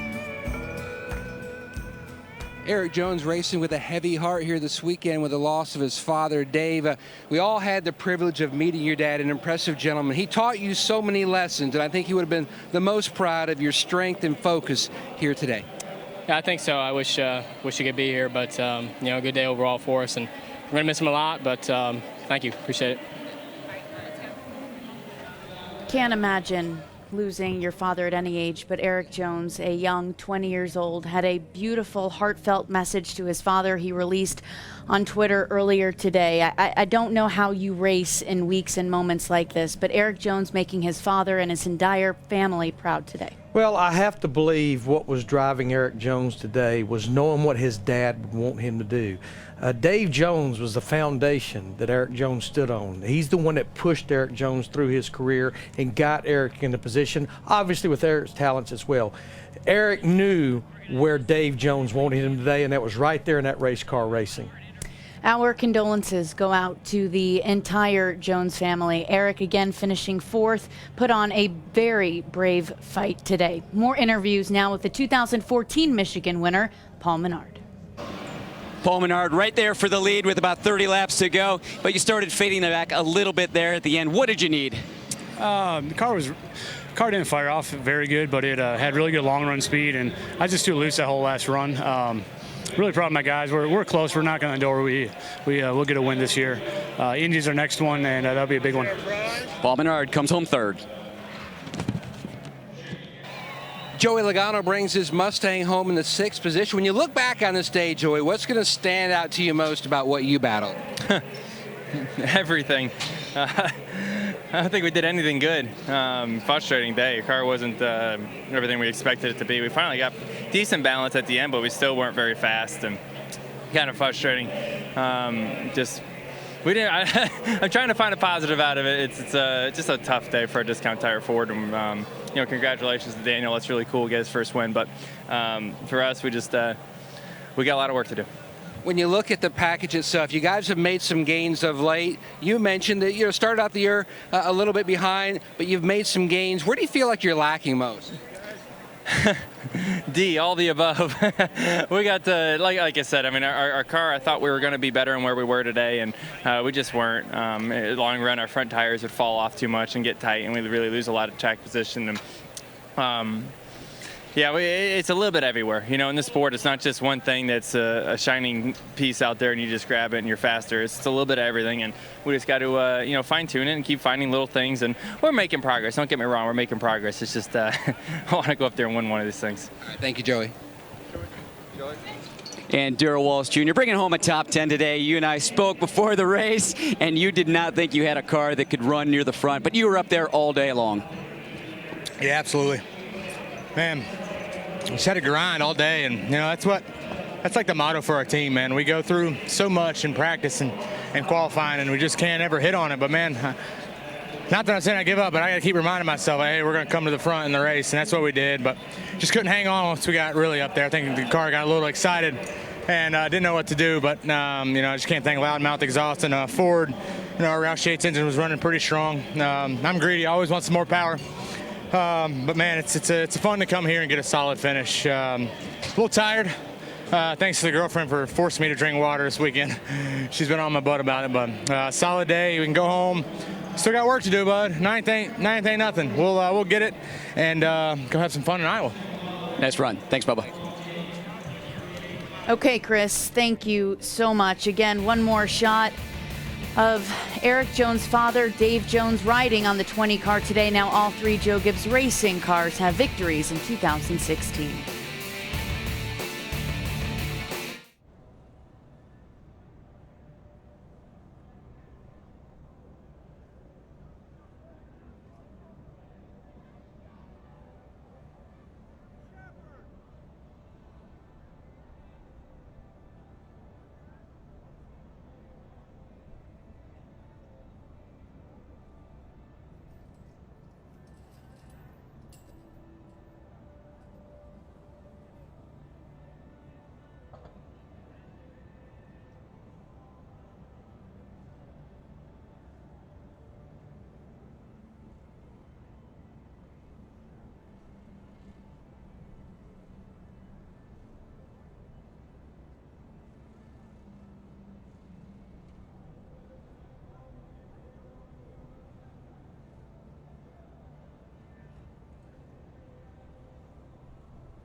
Make it 2 wins in a row for Joe Gibbs Racing at Michigan. Kyle Busch getting it done last year. Your winner today for the first time ever is Daniel Suarez. Let's take you back through a great afternoon of racing here at Michigan. The defending winner coming into the day, Kyle Busch, using pit strategy, 2-tire stop early to gain the lead on lap 31. Yeah, and once he got to the front, he stayed up there, had debris on the grill, but you could see he used Elliott Sadler's one car to get that debris off. Okay, so down the stretch, Kyle Busch, you think he's getting that 5th win of the season, right? Wait, you're wrong.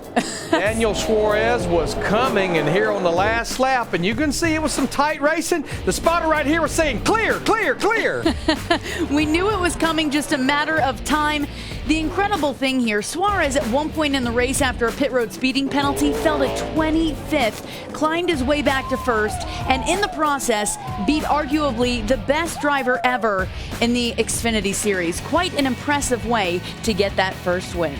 And I think you see the first win. This is foreign-born winners, and where they got their first win, where they're from. I think that second win is not too far off into the future for Daniel Suarez. A Mexican-born driver, a champion in the NASCAR Mexico Series, wanted to come here to the States to try his hand at the big-time oval racing, taught himself English. Joe Gibbs Racing offering to give him some classes once he got to America. He said, nope, I want to do it on my own. I challenge you to find a better kid, not just a driver, but a better person. I'm so glad. We all knew this was coming. This is just a feel-good win, no matter who you cheer for, and obviously we don't play favorites. Yeah, I mean, 24 years old. He ran the full schedule last year, won the Sunoco Rookie of the Year, and I was almost starting to jump off the bandwagon about promoting that first win, because it's like almost like Kyle Larson. Okay, when is it going to come? But I think we all knew that first win was just out there, not too far off, and obviously he sealed the deal today. Daniel Suarez, the man finishing first, but how about the man who started the day in first place? Your pole sitter standing by now with Jamie Little. Well, Alex Bowman brings it home 7th. That's 3 races and 3 top 10s, a hard-fought day. Kind of take us through the ups and downs that you had today. Yeah, you know, we started pretty strong. We were too free to start off and drop back to 3rd, but that's really the worst we were, was a 3rd-place race car there, and had an issue on a pit stop, lost all our track position. And then when we finally made it all up, got back to 2nd there, caution came right out, and unfortunately you can't restart 2nd at these places. You lose a ton of spots. The 2 got off of us, got to the bottom, and then we got carried off into the corner and turned sideways and about wrecked. So to get back to 7th isn't a terrible day. Obviously, we should have been a lot better than that, but part of it, just thankful for Vinoy Construction, everybody at JRM, the Hendrick Engine Shop and Chassis Shop. Had a really fast race car, probably maybe a little too aggressive, but part of it, I think had things gone a little bit different, we could have been contending for a win. Good news is Alex will be back in the 88 next week at Iowa. A very solid weekend for Brandon Jones. An ARCA win on Friday and a strong top 10 finish on Saturday. What were you missing most today, though? I think just these really green flag runs right here kind of hurt us a little bit. Didn't get us the time to work on our next tier Chevy right there. But I feel like we had a pretty good car in practice, you know, all day long. Didn't think we would end up 10th right there, but 7 top 10 for this season. So awesome job for our next tier guys this weekend. Xfinity love to race in this series, and hope for the Warriors for everything they do. A lot of expectations going in about the track really swinging to the free side. Is that what you experienced? No, I was really tight right there. I started out pretty minor, and then it just kind of escalated as I went on there. So I think we definitely have a little bit of work to do on these bigger tracks right here, but we'll definitely get them tuned up, and we'll be ready to get them. Thanks, Brandon. Blake Koch adding to a string of top 15 finishes. Blake, I know you had a wheel vibration early in the race, but what were your thoughts on the second half of the race? Man, we just kept tuning on our car and got it to where I liked it. I think at the end we started freeing it up and just got faster, and track position was pretty big, but I'm glad I had a solid top 15 day, still in the chase, so it was a good points day. I had Samantha Colleague here, it's Matt Colleague and Lisa's colleague's daughter, so it was very special to have her at her first race, so I'm glad I could have a good run for her.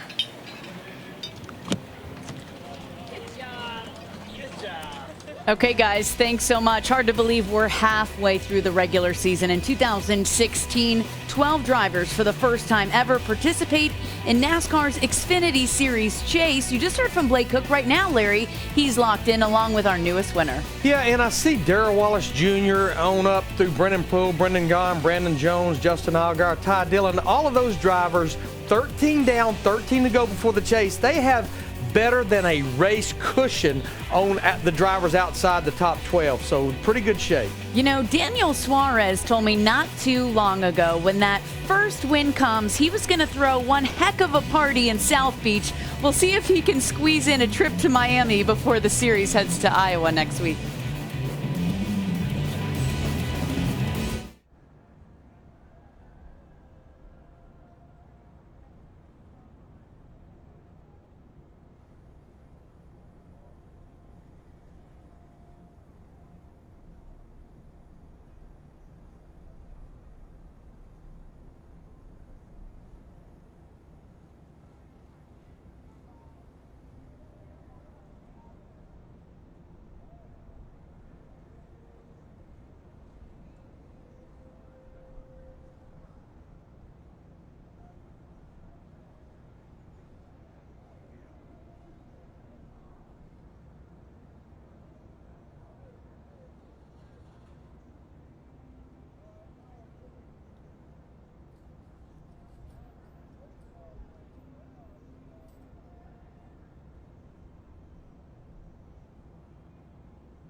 This copyrighted telecast may not be reproduced, retransmitted, or used in any form without the authorized written consent of NASCAR Broadcasting.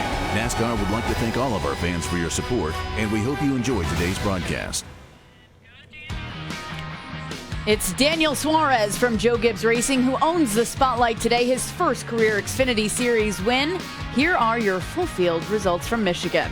There you see Justin Allgaier, another junior motorsports driver, finishing in the top 10. Ryan Sieg, great qualifying effort, gets a top 12 finish. Yeah, we got reports too. Ty Dillon may have lost some cooling system inside of his helmet. A long day for the Richard Childress Racing driver. Yeah, I mean, it was a day that only had 3 cautions. 2 of those cautions were for debris. Yeah, 250 miles, 125 laps in this one. At the end of the day, it was Daniel Suarez in victory lane. He beat Kyle Busch, one of the best in the business to do it. That will get you some tweets from some future Hall of Famers, one most notably being Jimmy Johnson, the 6-time champion. Yeah, I would say this would be one of those wins where everybody in all 3 series is happy for that young man right there. I say future Hall of Famer going into the Hall in the 2017 class is Mark Martin, who you'll see a tweet from in just a moment. How about Martin Truex Jr. tweeting his thoughts as well? Well, and remember, very popular win by Martin Truex Jr. a couple of weeks ago in the Coke 600 in Charlotte. A lot of tweets congratulating he. And we said Mark Martin, too, says amazing drive by Daniel Suarez.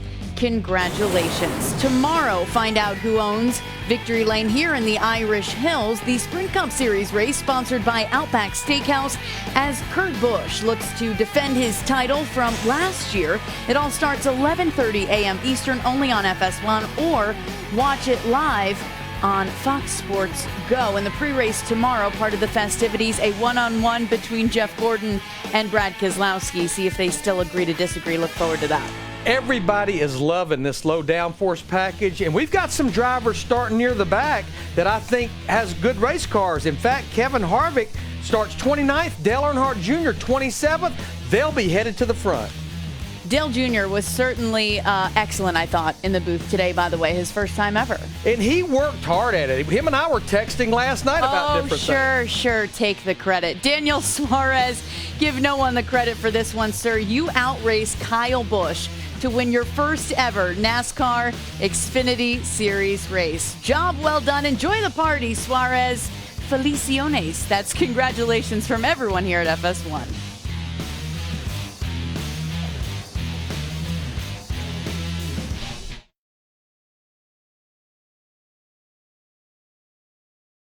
This copyrighted telecast may not be reproduced, retransmitted, or used in any form without the authorized written consent of NASCAR Broadcasting. NASCAR would like to thank all of our fans for your support, and we hope you enjoy today's broadcast.